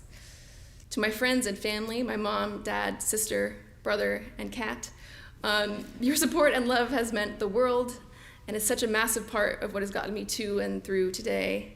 To my classmates, those who talked with me, laughed with me, learned with me, the work you share today is a credit to your skill, your dedication, and you are all credits to this field. I am honored to be in the same class as you, and I'm very excited to see where your careers and your lives take you.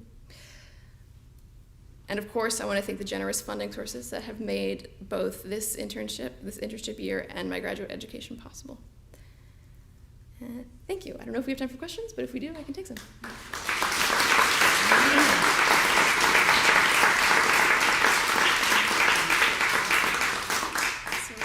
Unfortunately, don't have time for questions, but I invite you to ask your questions to Grace during our break this morning. We have refreshments available in the lounge just down the hallway, and we'll begin again at 11 o'clock. So congratulations to our morning presenters.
I'm pleased to introduce our next speaker, Renata Gumkowska.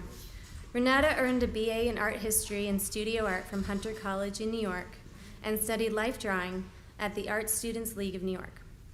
She was a pre-program intern at the American Museum of Natural History and a collections assistant at the American Folk Art Museum. Renata was also a conservation assistant at Luca Bonetti, a private conservation practice in New York, and a summer intern at Aurora Art Conservation in Grand Island. She spent her third year in paintings conservation at the Cleveland Museum of Art and will be starting her new position at the Philadelphia Museum of Art as the Andrew W. Mellon Fellow in Paintings Conservation. Please welcome Renata.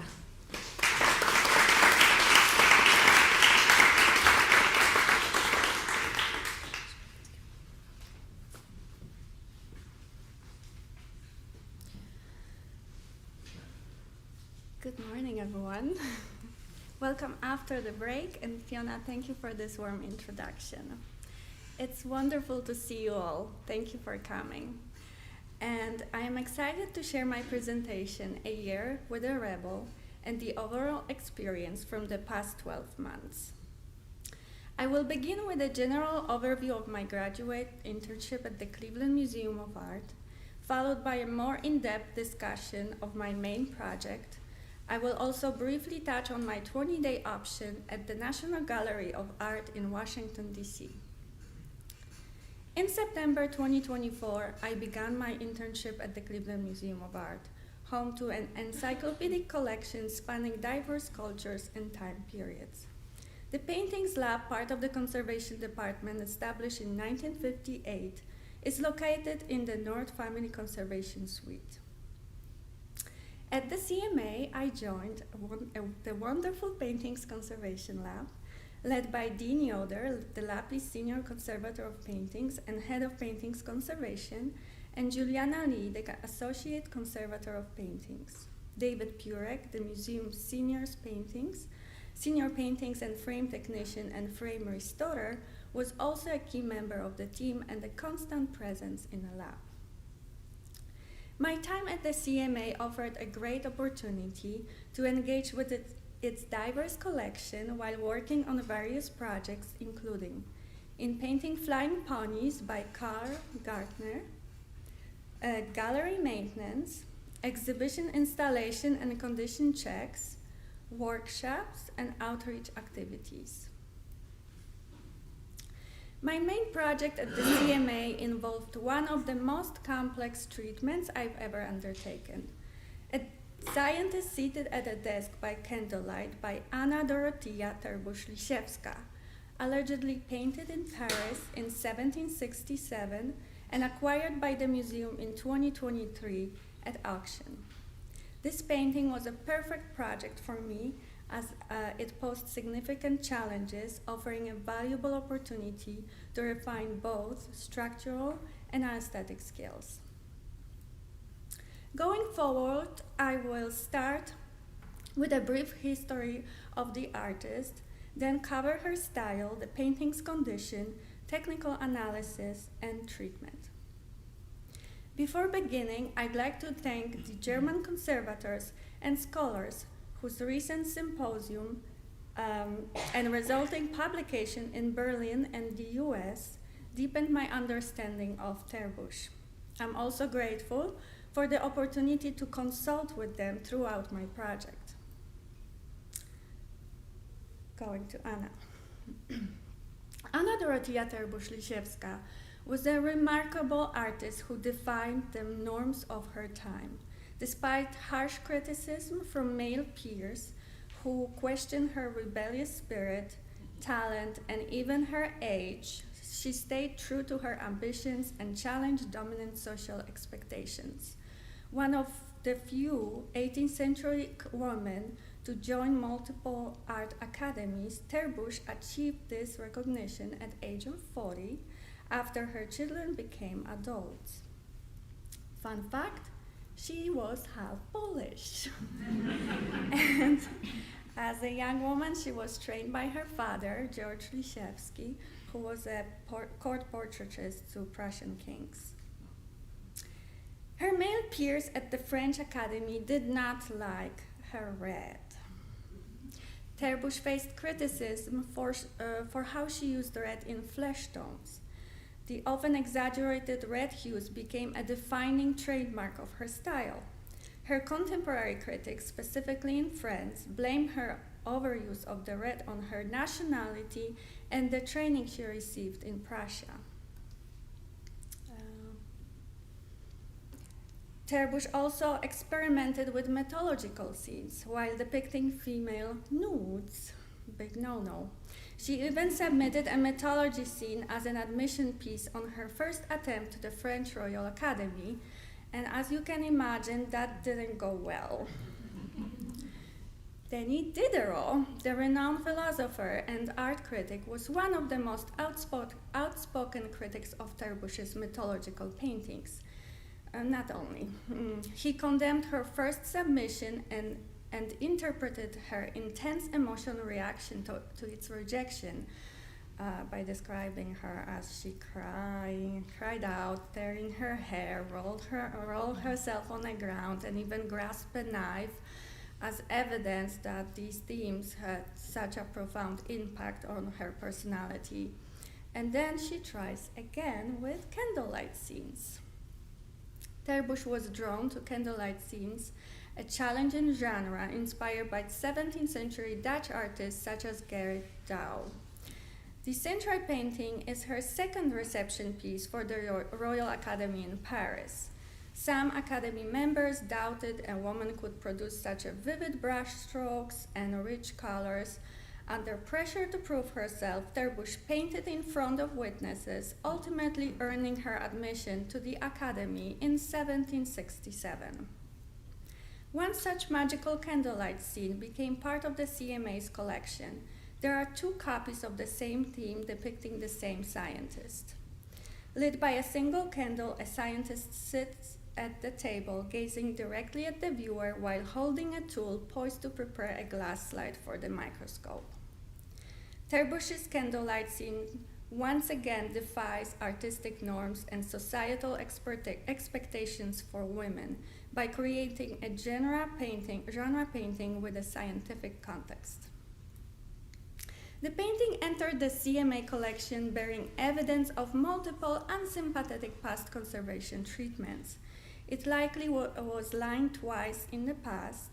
The lining canvas was detaching along the left edge, had tears at all corners, and the original tacking margins were not preserved at all. Evidence of an older, possibly animal glue paste lining and remnants of newspaper were visible along the left edge. Additionally, the painting layer showed characteristic tenting likely caused by the shrinkage of the canvas after exposure to moisture, heat, and pressure. The old lining and adhesives caused the canvas to stiffen and develop bulges. The distortion and stiffness of the canvas contributed to the cracking and lifting of paint and ground layers. Unstable and already cracking and lifting wax fills were primarily applied along the left edge of the painting. The areas on the face, fingers, and shirt showed a microscopic wrinkling effect due to the painting's previous lining campaigns. In addition to normal light illumination techniques used during the initial examination, oblique specular imaging helped highlight the previously noted wrinkles. X-radiography revealed a major tear and original cusping along the edges. Infrared reflectography also revealed evidence of past repairs and overpainting visible as dark spots. UVA imaging was particularly helpful in guiding the treatment process, revealing 2 distinct varnish layers, as well as evidence of previous cleaning and extensive overpaint. The natural resin varnish was selectively cleaned, and earlier tests had revealed underlying geometric shapes. Cross-section analysis was the most helpful in understanding the painting's layered structure and past restoration materials. This information helped guide my treatment decision in terms of varnish removal steps. Terbush used 2 distinct ground layers, followed by 2 paint layers. I also observed 3 distinguished coating instead of just 2, natural resin and synthetic varnish marked as 5 and 7, trapped a pigmented tone varnish number 6 between them, all topped with a little bit of dirt, and then the way the varnish appeared to flow into the cracks suggests the presence of conservation materials. The FDIR analysis performed in-house identified the top synthetic varnish layer as ketone resin N and the lower natural resin varnish layer as amber varnish. Microscopic examination revealed an opaque adhesive layer along the edges of the painting, applied during the lining process, which we confirmed to be PVA akin to Elmer's glue. Analysis of the residue embedded in the wrinkled areas revealed the presence of hide glue and amber varnish. The SEM-EDS analysis performed at Case Western Reserve University revealed a significant amount of iron in the lower ground layer, consistent with the presence of yellow ochre. Lead was identified in the gray ground layer, and elements in the paint layer suggests the use of lake pigments, earth pigments, Indian yellow, and possibly bone black. Technical analysis played a key role in identifying the artist's original materials as well as past conservation materials, and it informed my treatment decisions. In terms of artist's materials, the results of pigment analysis for the CMA painting aligned with findings conducted in Germany of other Terbush's paintings. However, I did not detect Naples yellow. Instead, we identified Indian yellow. With analysis complete, the treatment began, and we both spent a lot of time with this microscope. The sequence of treatment steps was guided by the need to structurally stabilize the painting and by the solubility characteristic of the materials. Because reducing the varnish and extensive overpaint required the use of solvents, these steps were completed before lining to avoid compromising the adhesive. The treatment then proceeded with structural interventions and concluded with aesthetic reintegration. The painting's surface accumulated more dirt than expected. The ionized water mixed with surfactant proved to be highly effective in cleaning the surface. I conducted numerous tests with different solvent and application methods, and ultimately I used 6 distinct solvent mixtures to address sensitivity in various areas on the painting and to remove embedded glue mixed with dirt in the wrinkled areas. I mostly worked under the microscope, as there were more areas on the painting with microscopic cracks that had been covered with toned varnish.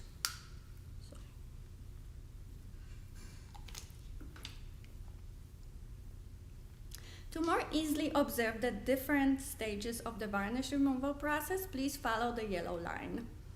Some varnish residue was intentionally left in place to protect the original paint layer from damage. This is an example of wrinkled area on the face before and after cleaning that was masked with tone varnish to conceal darkened animal glue mixed with dirt.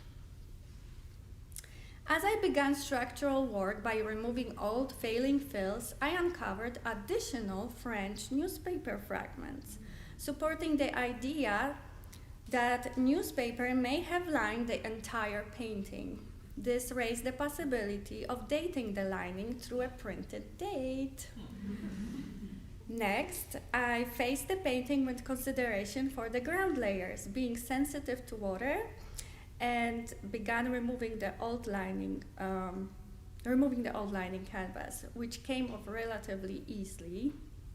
However, as I continued removing the lining, I found that the newspaper was only applied to the underside of the fills, not the entire back, so no date.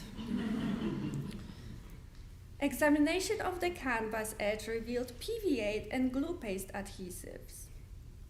Evidence of 2 prior lining campaigns again. After removing the old lining, I reduced the residual PVA adhesive using heated microspatula, effectively lifting most of the adhesive and allowing the canvas to relax. And that was very tedious. After 25 days, I had collected 2 bags of adhesive skins. At this point, I became accustomed to the challenges of this treatment and to the idea that this painting kept on giving. And there was a surprise. After removing the adhesive residues, we noticed a darker area on the back of the painting, though its details were initially unclear. Using infrared reflectography, we revealed the artist's signature and a date.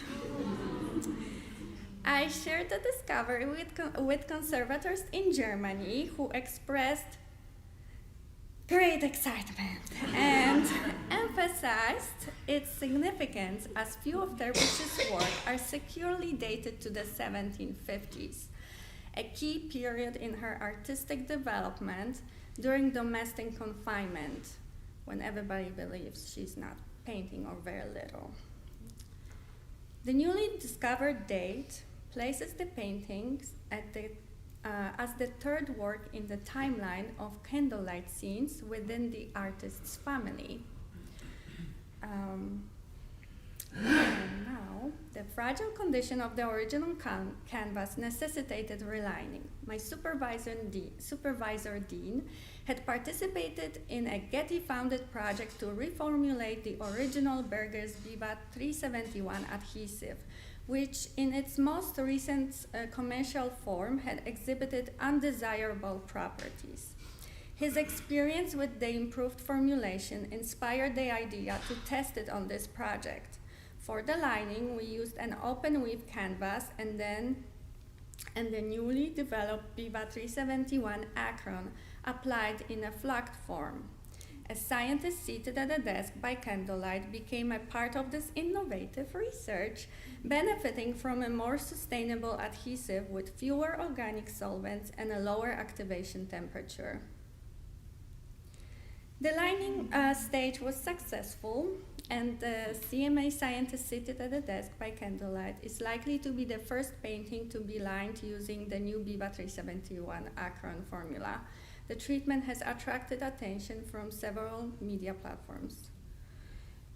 The turning edges of the new lining canvas were reinforced at the back with the tissue to provide additional stiffness, which helped in creating sharp creases around the stretcher and in folding graceful corners secured with elegant brass pins. Thank you, Dean. The choice of fill material used along edges and corners was guided by the painting's flexibility and resistant to breakage. The first step involved tissue-backed canvas insert. The Viva 371 Acron-based fills were then applied, flattened with the heated iron, and pressed using a mold taken from a neighboring area. After the fills were isolated with a PVA-based paint, and then I painted it. At the pre-existing fills, I adjusted only. First, I took a silicone mold of the surrounding surface near the damaged area. Then I scored the surface with a surgical scalpel to replicate grooves and brush strokes. Next, I applied a layer of toned PVA paint and pressed it with the mold I had taken earlier. Finally, the area was then in-painted to enhance visual cohesion. And there are the final results after in-painting of scientist's hand. The yellow arrows indicate differences between the before and after images, highlighting areas where additional embellishments were either added or modified, covered, whatever you can ask for. And I only retouched the surviving embellishments only in areas clearly affected by loss or abrasion. The painting now features more vibrant, warm, reddish-orange tones that reflect the artistic style and candlelight setting. This project enabled the creative use of traditional conservation materials and fostered meaningful collaborations. Contributing to research on Terbush was especially rewarding, helping address a gap in her historical record shaped by the domestic expectation for women. My time at the Cleveland Museum of Art was a wonderful opportunity. I deeply value the chance to hone my skills in operating in-house analytical equipment and to collaborate with the scientific department at the Case Western Reserve University. Beyond working at the CMA, in March, I traveled to the National Gallery of Art in Washington, D.C. There, I attended a term-ending workshop led by Petra DeMuth and Laura Hartman, part of the Getty Foundation's Conserving Canvas initiative, and assisted my supervisor, Dina Anchin, during the structural treatment phase of Isabelita Yator by Jacqueline Sorolla Yapastida. Also, Jay Kruger, senior conservator and head of the painting's conservation department, assisted us with the restretching of the painting. The year was also filled with activities we enjoyed as a family, and our son Leo just turned 3. It was wonderful to spend time with all the interns and fellows I overlapped with at both the CMA and the NGA. As many of you know, I entered the program with the 3-week-old Leo, and as they say, and as Patrick mentioned, it takes a village to raise a child, and it takes a village to raise a conservator. Thank you all so much for your kindness, dedication, and support. And special thank you to my past and present supervisors, Dean, Juliana, Dina, and Jay. Big thank you for the opportunity to gain more experience in structural work. You've been incredible mentors and supervisors throughout the past year. Thank you to the Garman Art Conservation Department, faculty and staff, especially to my faculty advisor, Fiona, for helping me stay on track. And huge thank you to my partner, David, Mrs. Patricia Gibbs, and my mom, Małgorzata. I wouldn't be standing here without you and your support and love. Finally, I would like to thank all of our financial supporters and donors for your generous contributions. Thank you.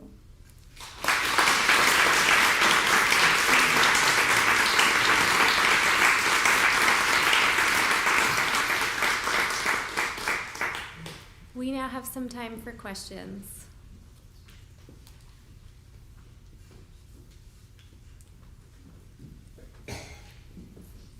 Thank you for the presentation. I'm just very curious about the lining removal. Did you guys did like any testing, trying to figure out what would be the best way to remove, and like how long overall does it took you? Mm-hmm.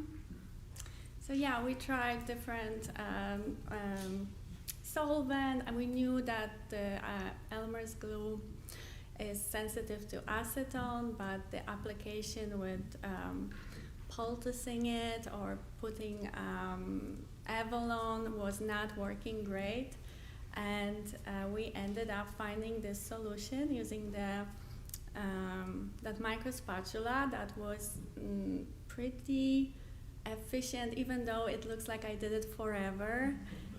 It just took, I would say, 80% of it in the first run through the whole canvas, and then I couldn't include it because of time, but there was another step after that where we still had to use Avalon moistened with acetone, and then the minimal residues that were still left there, I was able to scrape from the surface. Yeah, we did test a lot. That was the most successful or efficient for us. Yeah. Mm-hmm. Hi, Renata. Really great to see that whole treatment all the way through, because I saw some little bits of it. But I was just curious, with the application of the Acron, the BB-Acron, what was the choice to flock it as opposed to other application methods? Mm-hmm. What informed that? So flocked method is a little bit similar to mist lining, which is also a method for paintings that have previous history of like extensive interventions.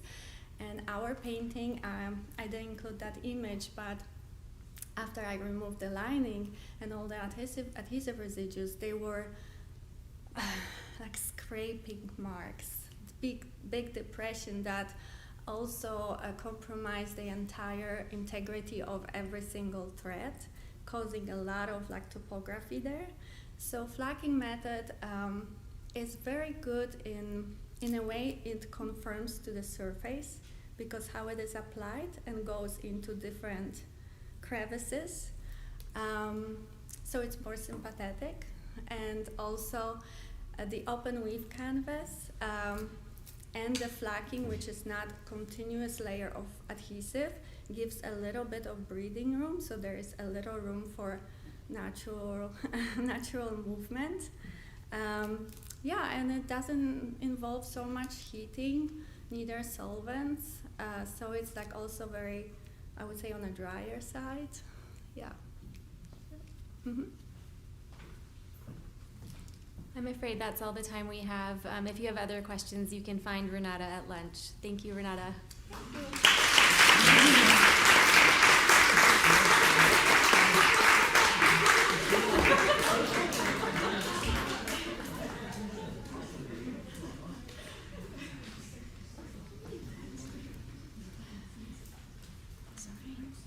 It's my pleasure to introduce Sutton Hastman.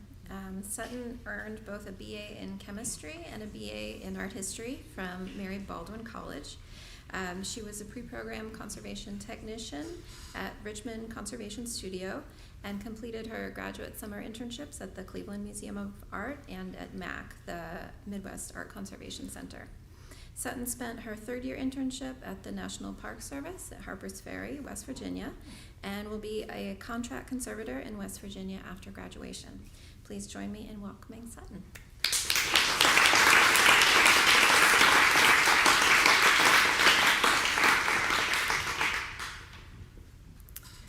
Thank you, Emily, for the introduction, and hello, everyone.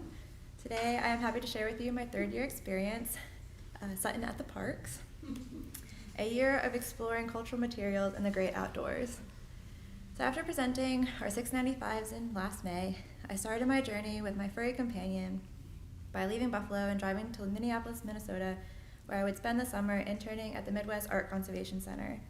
Then in September, I began a year-long placement at the National Park Service Harpers Ferry Center in Charlestown, West Virginia. I entered my third year with a clear goal, to work with a range of materials, and as the year progressed, I was excited to also experiment with different techniques and tools. So throughout my presentation, I've highlighted some tools that I think are worth sharing, and I have marked with this B. So kind of like a tip session.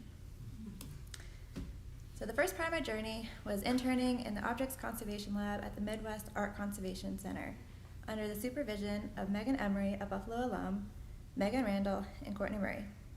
MAC is a nonprofit organization for the preservation and conservation of art and artifacts. They service the Midwest region as a source of treatment, education, and training. While at the MAC, I had the opportunity to work on both objects in lab and in situ. I also assisted with outdoor sculpture maintenance and graffiti removal. One of my favorite projects at MAC were these two pairs of mugluck boots. The boots originated from Alaska and are likely made of caribou. One pair is calf height and the other is knee height. Overall, the condition of the boots were good, with the stitching intact and the boot structurally stable. However, the boots and laces were distorted, and there was evidence of pest damage to the hair. A large tear ran across the white trim of one of the knee-high boots. I began my treatment by dry cleaning the surface using a vacuum, screen, and soft brush. Except for areas of loose fur, the boots were stable enough to clean further using cosmetic sponges. Once clean, I humidified the boots and to encourage them to return to their original shape.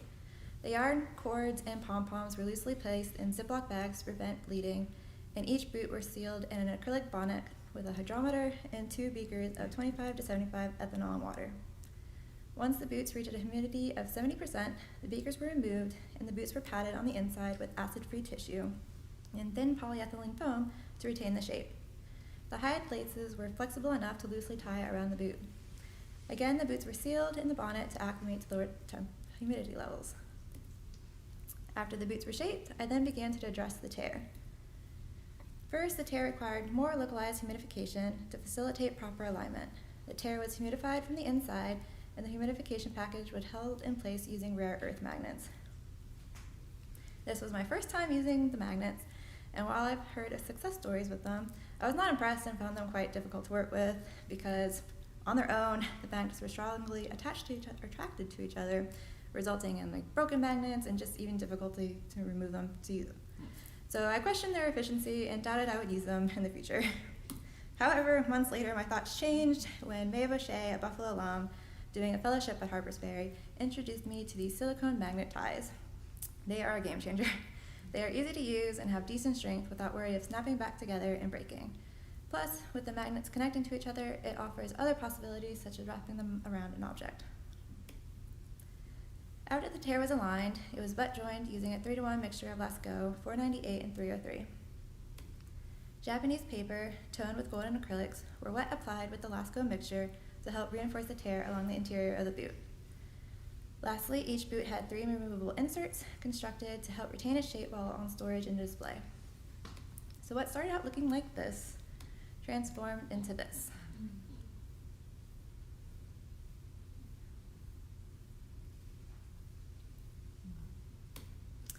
With the summer over, I continued my journey to Charlestown, West Virginia to work with the National Park Service Harpers Ferry Center. The HFC Museum Conservation Center is the largest NPS objects conservation program and the only one offering nationwide treatments for NPS sites. They provide on and off-site treatment, collection assessments, exhibition and preservation planning, disaster response, and training. My direct supervisor was Fran Ritchie, a Buffalo alum. However, I also had the honor of working with Nicole Peters, another Buffalo alum, Ann Enos, Curtis Sullivan, and Anna Holcomb as I collaborated on projects across specialties. One great thing about HFC is that they encourage learning and development. My year basically began by participating in Fran and Julia Sobalski's taxidermy workshop. Then, over the course of the year, I was able to participate in multiple workshops conducted by other interns and fellows, such as bookbinding, how to dye textiles using a dyeing machine, and how to use a drawer saw. There were also travel opportunities to NPS sites where I was able to treat objects, mitigate mold, as well as triage furniture in preparation for transporting them back to HFC for treatment. I also had the opportunity to assist with a cannon maintenance workshop at Fort Sumter and Fort Moultrie. And I might be a little late to the game, but while removing corrosion on the cannons, I was surprised to discover sanding sticks. I've often taped sandpaper to skewers in an attempt to target my sanding, which resulted in tape always failing, but all the while not knowing someone already made these tools. And of course, there were many in-lab treatments consisting of wax figures, furniture, leather, metal, ceramics, and despite the year shying away from textiles, I ended up working on them quite a bit. And I found it quite amusing that the 3 projects I will showcase in the following slides have made textile components or utilized textile techniques and materials. The 3 projects I will share is a leather garment bag, a composition doll, and a kepi. The first object waiting for my arrival at HFC was this garment bag owned by President Eisenhower. The leather was red rotted, leaving powdery residue everywhere. There were losses to the leather, and even one of the straps were partially missing. A paper foil sticker was lifted, and a red paper tag reading "The Prez" was distorted and torn. And perhaps the most daunting was the textile lining, which was torn and stained from pest damage and had sections of fading. For this project, I will briefly highlight other parts of treatment, but with primary focus will be on the textile and strap reprotection. So first I consolidated all the leather using Cellugel. Then I filled small losses of leather using either paper or vegetable tan leather and Lascaux that were all heat set in place because moisture was not very kind to the leather. The fills were then toned with core watercolor and a golden acrylics, which I then distressed with sandpaper to match the leather appearance. I stabilized the peeling sticker by applying Lascaux, allowing it to dry, and gently heat setting it into plane with a heat spatula. I humidified and flattened the paper tag. The shelf tear was mended using wheat starch paste and methyl cellulose. and I reinforced the tear in that long central crease from the verso using Japanese paper and methylcellulose. And now for the textile interior. After vacuuming the surface, I wet cleaned the lining fabric of the big pocket where it was accessible to reduce the dark and crusty staining. I first wet the fabric with DI water, followed by a washing of a 1% solution of Orvis and water, then rinsing again with more water. A suction platen was used to reduce tie lines and to help pull the soiling out of the textile. The stains were washed until dirt was no longer being removed. Next, I humidified the tears and aligned the fibers. I applied a red cotton fabric underlay using Scala and a curved needle to stabilize and prevent the textile from further unraveling. While sewing the underlay, I placed a piece of Teflon-coated fiberglass fabric underneath to provide a flexible support and to prevent myself from sewing pocket to the bottom of the back.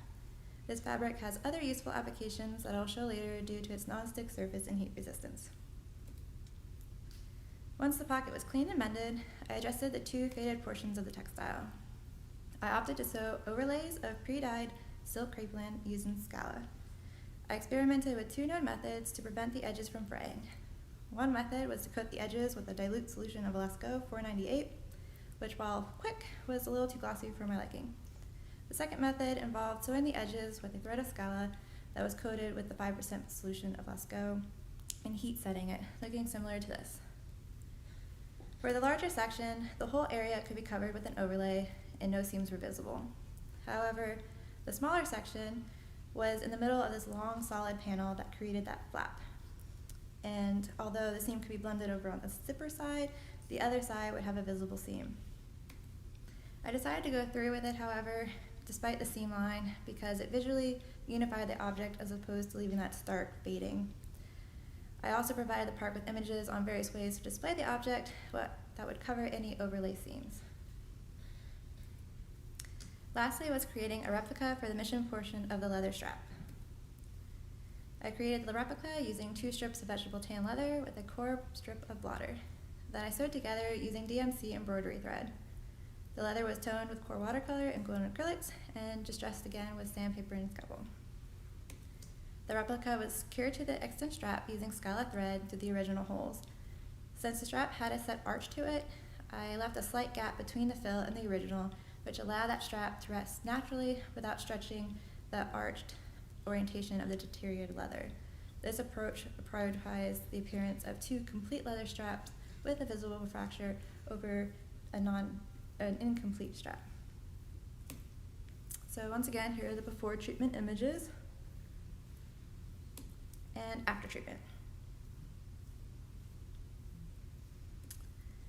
The next project I will share is this composition boudoir doll from the Maggie Walker National Historic Site. This project was in collaboration with fellow Mae Vaucher, who treated the textile components, while I addressed the painted composition doll head that was cracked and lifted, and the hair, which had a prior pressed infestation, as evident from butt casings and loosened hair caused by grazing. I first wet cleaned the surface using cotton swabs dampened with deionized water to reduce the surface soiling. For the persistent grime across her forehead, I used mineral spirits. I then filled the small cracks and area of distortion caused by cupping using Gamblin pigmented wax and a wax carving pencil. For the larger cracks, I bridged the gaps with Japanese tissue heat set with Lasco to prevent the wax from flowing underneath the cupped areas, making it hard to remove in the future. Lastly, I inpainted losses in the paint layer with Gamblin wax diluted in mineral spirits or with core watercolor. To adjust the hair, I first cut a strip of black Stapletex and secured the edges. Next, I applied an interleaf of toned Japanese tissue to the middle of the Stapletex into the unpainted area on the right side of her head using Lasco 498. The hairlock was then wrapped in the Stapletex, and Scala was used to sew the edges together, creating an encasement in the center of that lock. The Scala was then used to loop around the Stapletex and secure it to the wig seam as an additional support. I lastly styled her hair using the 2 existing hairpins. So after some pampering, this boudoir wall is ready for exhibition. And although I wasn't able to address any of the cupping to the composition phase during this treatment, simply cleaning and filling the cracks returned her features and coy smile. My final project is the Civil War Union Kepi from Petersburg National Battlefield. This kepi was worn by Lieutenant James Rowntree of the 43rd U.S. Colored Troop. It was an honor to learn of his story and to work on this artifact. Due to time restraints, I encourage you to check out the tale of him and his brother on the park's website, and perhaps soon you can watch an interview on Tested hosted by Adam Savage. The kepi had the following condition issues. The coated leather visor was attached. The metal embroidery and one remaining button had areas of corrosion, and the leather sweatband was mostly detached with a patch of cotton fabric. The interior silk lining was heavily torn and distorted, with some losses of material. My focus again will be on the textile and improving the appearance of the interior lining. First, I began again with humidification and lining the torn silk into the proper orientation. I next stabilized the splitting silk with underlays of crepelin embedded with Lascaux, which were heat set on the underside of the tears. This was aided with that Teflon-coated fiberglass because it was thin and flexible enough to slip under the silk, and due to the non-stick surface, I was able to use the heat to set it without sticking to the wool batting. I was finally able to set the underlays in place and add fills using silk pre-dyed Lancet black, which were also attached using Lascaux crepelin. To stabilize the lining, after stabilizing the lining, I also found it necessary to apply an overlay to protect the lining and to help reduce snagging. Although Stapletex is no longer manufactured, we had a supply and decided it was the best for the situation because heat setting or heat welding polyester fabric would create a cleaner seam than sewing crepelin would. And in order to make that overlay, I had to first create a pattern of the internal structure, which I then used to cut out pieces of Stapletex. I then placed a metal edge where I wanted that seam and traced along the edge using a hot needle tool to fuse those pieces together. Once the piece was assembled, I was then able to tuck it under the conveniently loose sweatband and cut out off the excess material and sew it behind the sweatband. To support the interior, I created a new custom archival mount to be used for storage and display. I began by carving ethafoam and inserted magnets in the base. The bottom was covered in black cotton knit show fabric, and the top was covered with Tyvek to provide a smooth surface for the interior.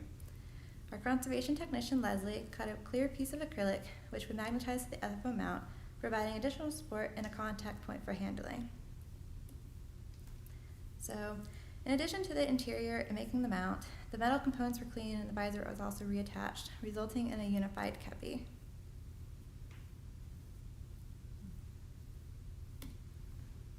I want to thank everyone for listening to my journey. All these opportunities could have been possible without the generous funding listed.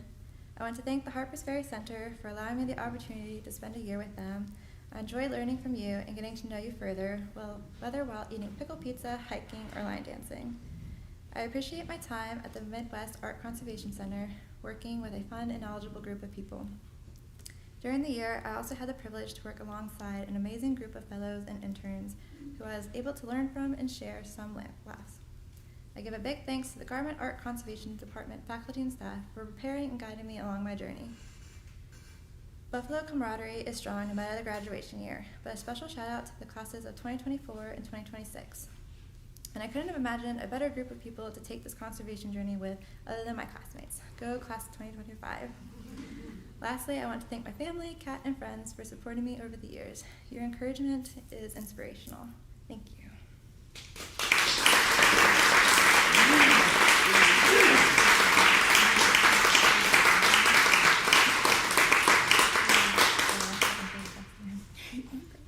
So we do have time for questions, and I have to say these are great tips. I'm excited to get some of these magnets for our lab. Yeah, so it was thanks for game this changing. suggestion. That's really exciting. Thanks. So, yeah, anyone has questions? And actually, I had a question. Just Yes. you mentioned being interviewed by Adam Savage for Tested, and I wondered if you could tell us a little bit more about that and what we can look forward to seeing. Yes, so if you guys have not already heard, Tested, hosted by Adam Savage, also known from the Mythbusters, has visited Harpers Ferry recently, all thanks to Mae Vache, Buffalo alum, who reached out to them to ask them to come and check out our facilities after that she had seen videos of them posting about the Met. So they came, took a lot of footage of film, and so they've already released 2 videos. So there's a whole much more in the series to watch, so keep an eye on that. It was very cool to meet him after like watching him on TV growing up. Really great guy. The whole crew was really great and personable. It was nice. Yeah. So yeah, check it out.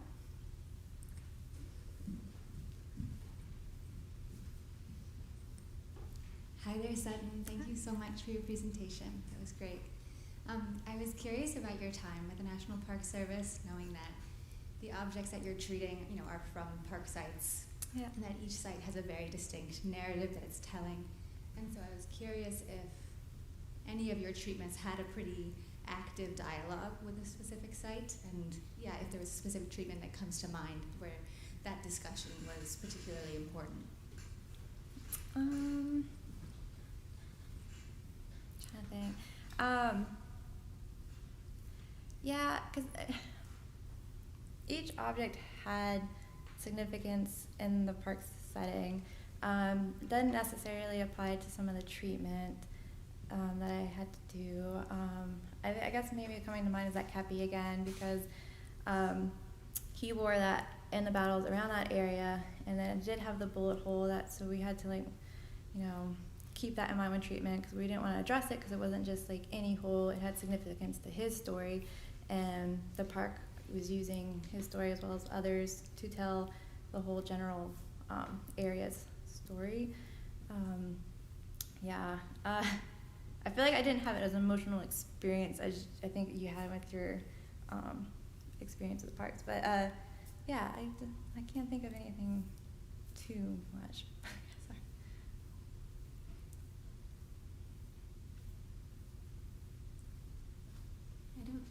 I don't see any other questions, so please join me in congratulating Sutton.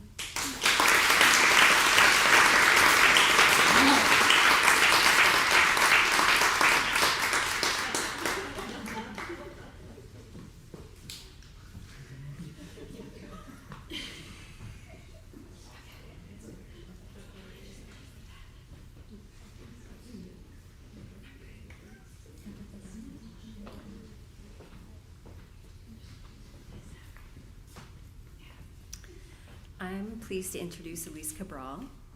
Elise earned an MA in Modern Contemporary Art History, Theory, and Criticism from the School of the Art Institute of Chicago. She came to Buffalo from San Diego, where she was a pre-program Mellon Fellow in Paper Conservation at the Balboa Art Conservation Center. For her graduate summer internship, she was an advanced book conservation intern and summer lab manager at the Buffalo Bill Center of the West, and interned in paper and photograph conservation at the Amon Carter Museum. This year, Elise has been a third-year intern in paper conservation at the Library of Congress, where she's been invited to stay on to work as a research conservator, putting together library guidelines for conservation treatment with citrates. Starting in 2026, Elise will begin a position as a temporary associate book and paper conservator at the Baltimore Museum of Art. Please join me in welcoming Elise.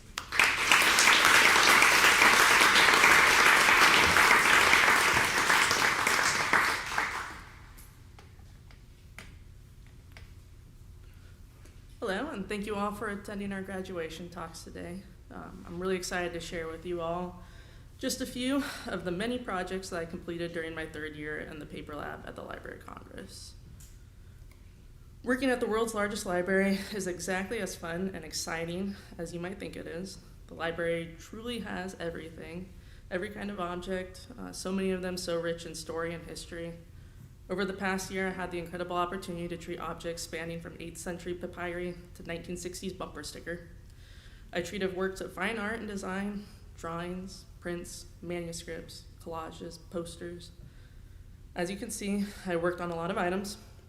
The projects pictured here don't even include the many group projects and workshops that I participated in. And for my presentation today, I'm going to highlight a few of the most challenging and rewarding treatments. One of the first projects that I worked on when I arrived at the library was a collection of items from the Frank Kameny papers that were slated for loan to the Capital Jewish Museum for the exhibition LGBT Jews in the Capital City. Frank Kameny was an early and prominent gay rights activist whose dismissal from his position as an astronomer in the U.S. Army Map Service due to his homosexuality led to the first civil rights case based on sexual orientation in a U.S. court.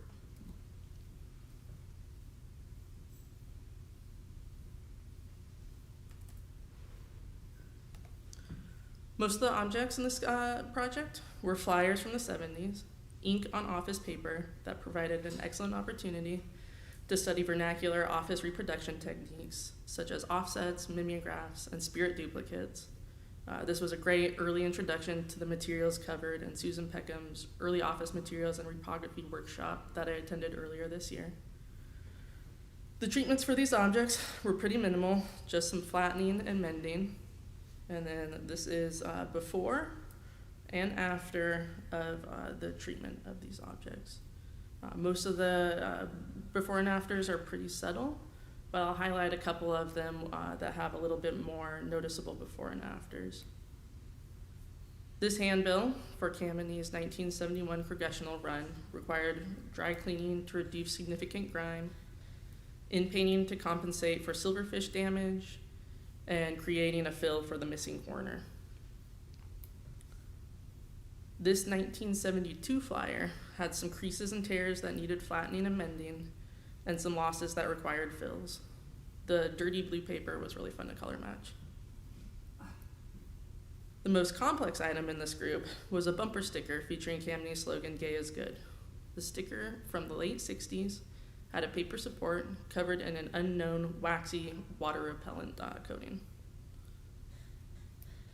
There was a thick rubber-based adhesive on the verso that cross-linked, resulting in disfiguring staining to the paper support, and it was nearly completely detached from the crepe paper backing.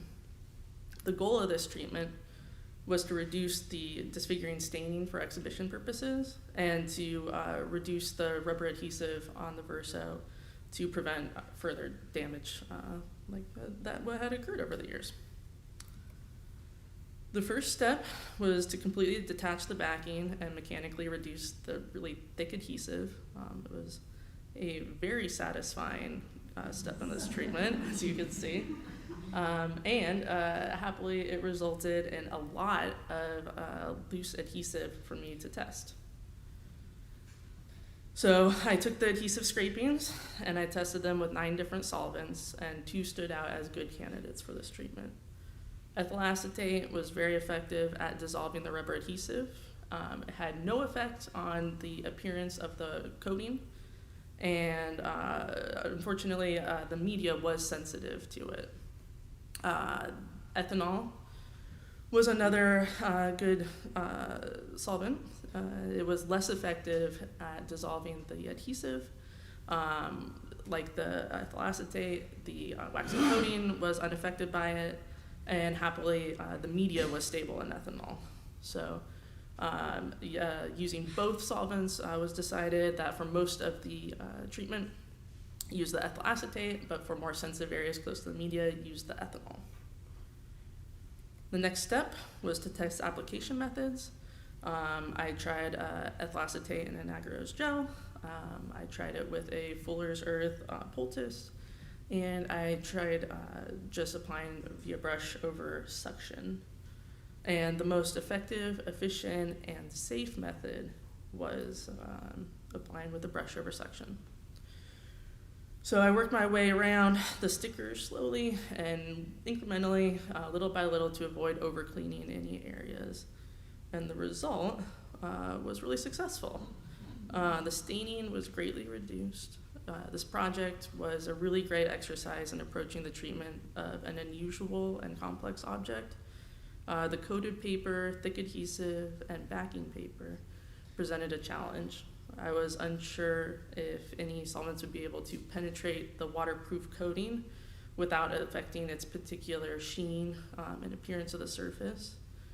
There was the sensitive media, there's a lot of factors making it difficult. And of course, there really aren't any examples in the literature of treating a bumper sticker.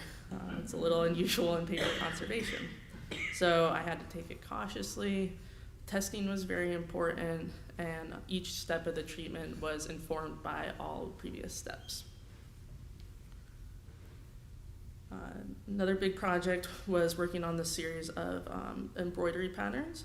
These 3 late 18th to early 19th century embroidery patterns come from the Ship and Family Papers at the Library of Congress, a collection documenting the lives of a well-connected Philadelphia family. And this collection is notable for its insight into the lives of women in the 18th and 19th centuries.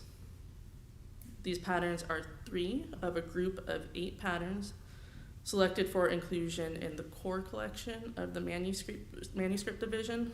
This is a group of 150 items selected for frequent use in education and outreach. So these are objects that are reached for by curators and educators with high frequency, and they're a lot of handling and a lot of use.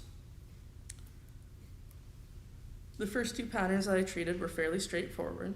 These patterns were drawn in iron gall ink, one of the most common types of writing ink from the 5th to the 20th centuries, made from tannin extracted from tree galls and iron sulfate.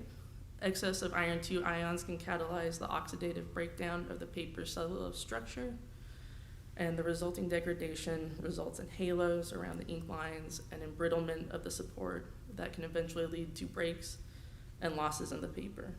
In the 200 plus years since these drawings were made, the ink had progressed through these stages of corrosion, and there were indeed breaks and losses in the paper support, and you can really see it in the transmitted light images here. The ink was so thick and corroded, and the damaged paper so embrittled that additional loss and damage had occurred in just the years between this undated library catalog image and the present day. Here you can see the worst of this damage, and it's pretty clear that without intervention, the cracks in the paper would inevitably lead to further loss. And this really needed to be addressed, particularly because these were, again, selected for high-use items. So what do we do to prevent further degradation? The library's method is to treat manuscripts suffering from iron gall ink corrosion with a chelating solution of calcium phytate. This solution complexes the iron 2 ions so they can be washed out of the paper, preventing further oxidative degradation. The first step in my treatment was testing. Iron 2 test strips were used in areas of heavy and moderate ink application, and of course the result was positive for both of these embroidery patterns. The solubility of the inks were tested, and they were both found to be soluble in pure water. However, with the addition of some ethanol, the inks were stable. Due to the fragility of the brittle paper supports, both of these drawings were held between screens while they were immersed in the phytate solution. After one treatment, they were both tested for iron 2 again, and they were both found to still return a slight positive result. Another round of phytate treatment was performed. However, it was determined that this time the drawings would be supported on a blotter for the entire treatment to prevent any flexing at all of the support. After this final phytate treatment, the drawings were immersed in a calcium bicarbonate solution to impart some calcium back into the paper and prevent future degradation due to acid hydrolysis. The pieces were dried between felts, and fills, repairs, and reinforcements were performed. First, the embrittled and vulnerable areas of heavy ink application were reinforced on the verso with a lightweight Japanese tissue pre-coated in 1% Klucel M. The pre-coated tissue was reactivated with a 1.5% Klucel M in ethanol.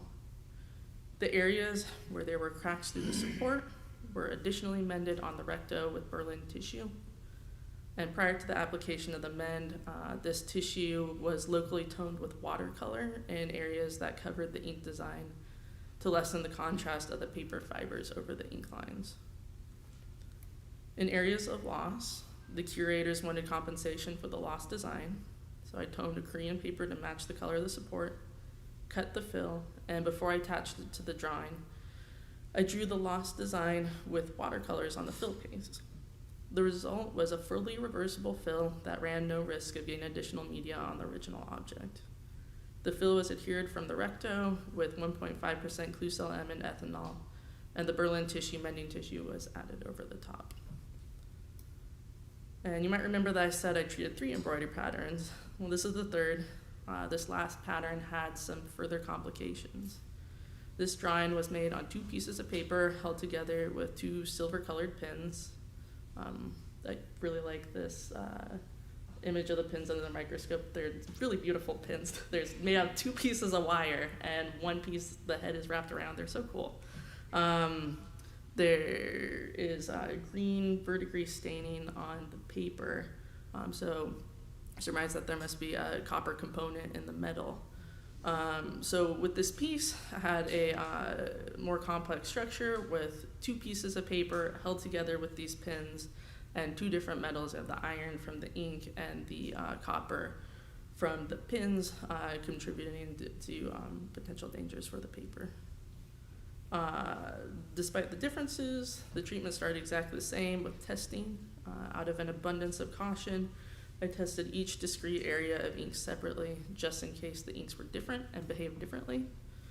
All tested positive for iron 2, and happily, all were completely stable in pure water, so no ethanol was needed for this treatment.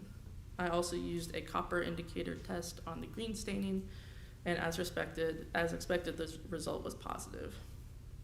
So first, I disassembled the 2 pieces of paper and the 2 pins, and I got to be an objects conservator for a day and cleaned the pins with mineral spirits and dipped them into B48N to prevent future corrosion. Addressing the metals and the paper was a multi-step process. First, I mechanically removed all of the loose verdigris under microscope, which you can see here really helped improve some of the visual staining.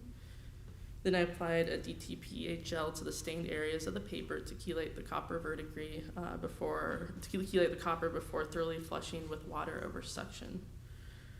The copper indicator paper was used after every step. It's a bit difficult to see here, but the paper turns blue for a positive test result and remains pink for a negative.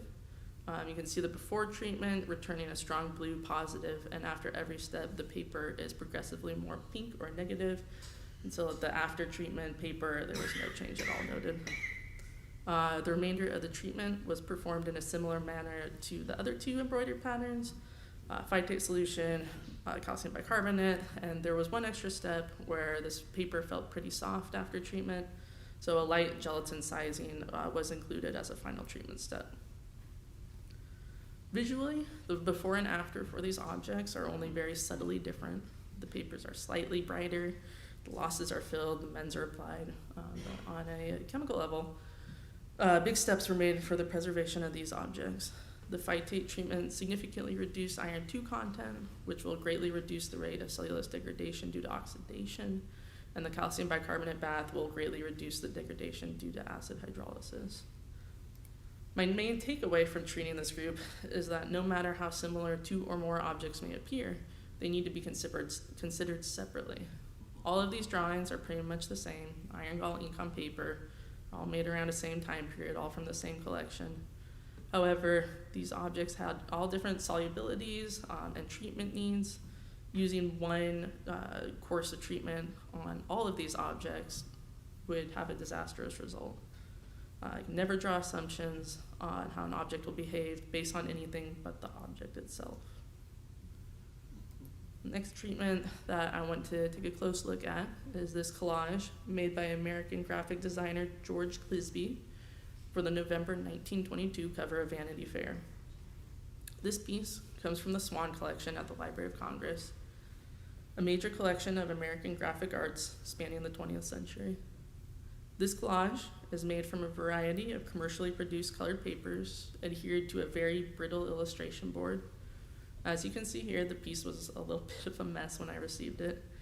The fragile board was tattered with loss to 3 of the 4 sides, and the lower left corner was completely detached and was taped on with some very nasty old masking tape. My first step was to consolidate the lifting collage elements. I used wheat starch paste introduced between the layers with a piece of sand and mylar. I also removed the old masking tape and reattached the corner with some Japanese tissue bridges inserted between the layers with some wheat starch paste. These areas of damage were obvious, and I didn't see the most disfiguring damage until I compared it with the original published cover. My initial reading of this image as a gentleman with sunglasses and a black mustache and a woman with gray hair was completely wrong. The now blackened areas were originally intended to be white. At some point in the process of turning this collage into a magazine cover, someone went in and heightened some of the white areas on this piece with some lead white paint.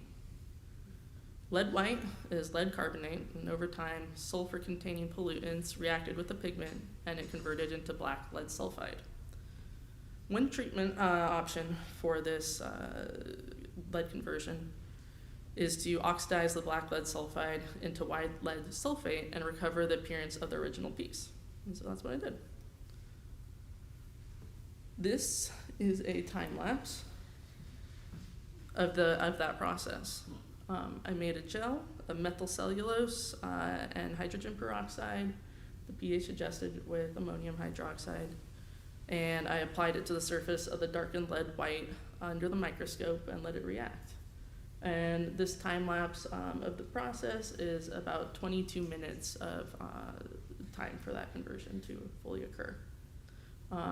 As it progressed, I would reapply some of the solution to the surface to keep it from drying out. So it was a rather long process.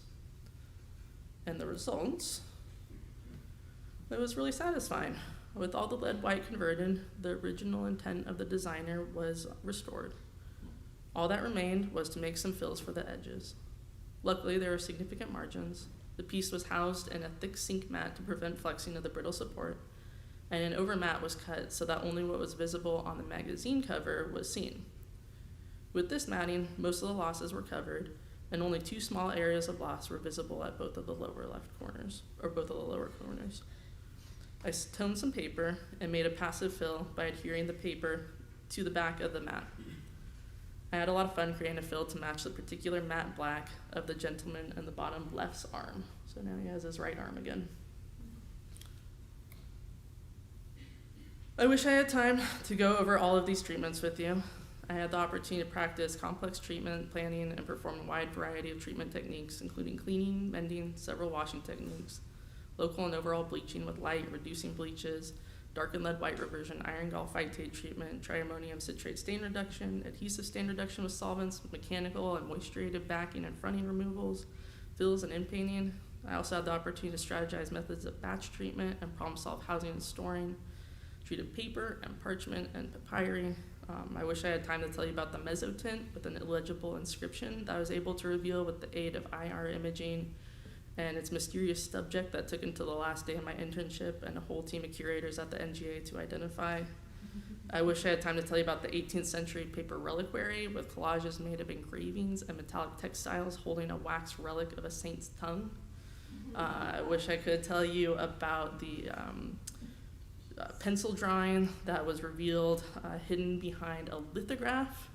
The children's book illustrations composed of magic marker on layers of transparent film. I had dozens of really rich and rewarding projects. In addition to the incredible objects I had the opportunity to treat, it was so wonderful to be a part of such a robust cohort of graduate interns in the conservation labs. Most of you know Devon and Sophie, but we also had Brittany from the Delaware program. We had several opportunities for workshops and training together, subjects including matting and hinging, plexi pads, pamphlet binding, leaf casting, parchment treatment. While Devon was giving his presentation, I was like, oh yeah, I forgot we did that too. I just really enjoyed DC too. It was so fun to explore a new city with friends and classmates. And my time outside of the city was wonderful too. I had some opportunity to do some traveling. It was such a good year, and I'm so thankful for all the people who were a part of it. I'm very happy to say that the Library of Congress invited me to stay on for contract as a research conservator, working on putting together a set of library procedures and guidelines for treatments with citrates. And following the conclusion of that position at the end of the year, I have accepted a contract to join the Baltimore Museum of Art to treat a recent gift of silhouette albums by Auguste Edouard. I'm so grateful for my time at the library and the incredible staff and conservators who work there. Everyone is so generous with their time and expertise. I really grew as a conservator over that year. I want to thank everyone at the Library of Congress, particularly my supervisor, Susan Peckham, whose knowledge and experience set the standard for my time at the library. Thank you to all the professors here at Buffalo, particularly Teresa. Thank you for preparing me to enter the field. Thank you to my classmates. I am so glad that I got to spend so much time with you all. Thank you. Thank you to my parents. I really, really wouldn't be here without you. Everyone knows that entering this field is a long journey and none of it is straightforward. Mom and Dad, thank you for your trust and encouragement, and I couldn't have done it without you. My siblings, Ben and Emily, and my nieces, Genevieve and Evelyn, I love you all. Thank you for your love and laughter. And Olivia, you're the best part of the last year. Thank you, I love you. And thank you, of course, to the generous funders of my education. Yeah, I'm happy to take any questions.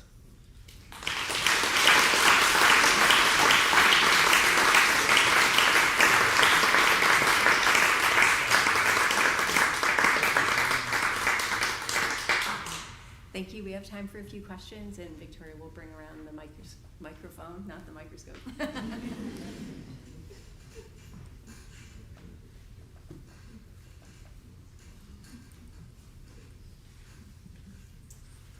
Hi, Elise. Well, that's a great presentation. I'm curious with the lead conversion treatment. Yeah. Was there ever a discussion of potentially just simply removing that lead media, because from what you described, it seems like it's some kind of overpaint and it could maybe be vulnerable to oxidation in the future? Yeah, absolutely. I mean, that was a discussion.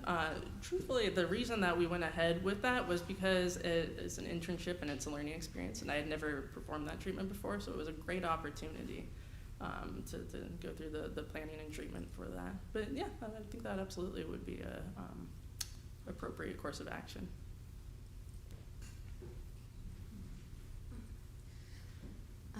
Amazing presentation. I had a question about the Gay is Good bumper sticker.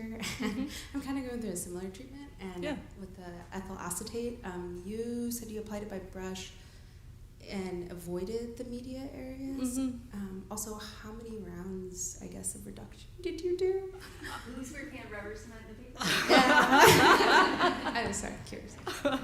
Yeah, I had a few projects that involved rubber stain reduction, and ethyl acetate was my best friend on all of those. It was a couple of days of work. It was a good amount of time. Like I said, just going kind of reducing little by little overall so that there was no over cleaning areas. And yeah, just I experimented a little going from the verso and the recto and seeing if I like softened it, because there was so much adhesive on there. Seeing if softening it from the back and then flipping it. I did a bunch of testing to kind of figure out the best course, and ended up just performing it like you would most stain reduction over suction, with it, face down and going around and around. I found that with the suction table, I had some really good control over keeping the flow going into the media, and then also having the option for the solvent that didn't interact with the media at all was really helpful for those areas that were really close. The result was I wasn't quite able to reduce the staining as much in the areas close to the media, but the media was safe. Mm-hmm.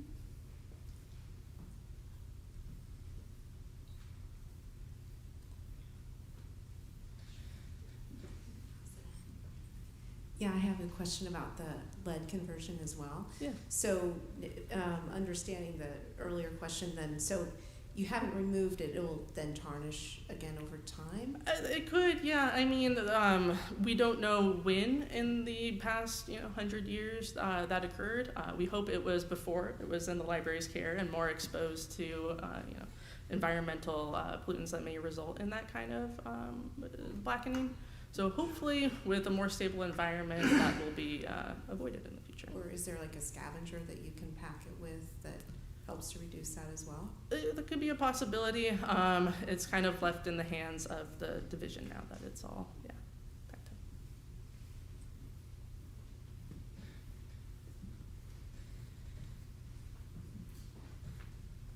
Great. If there are no more questions, please join me in thanking Elise again.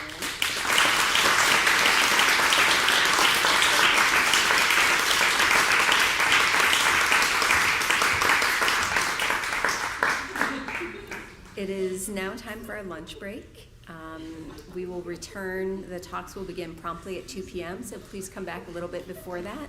And we have suggestions for places you can go to lunch on the podiums and at the table at each exit, so please take one if you're interested. Thank you. Oh, and thanks all the speakers who just spoke.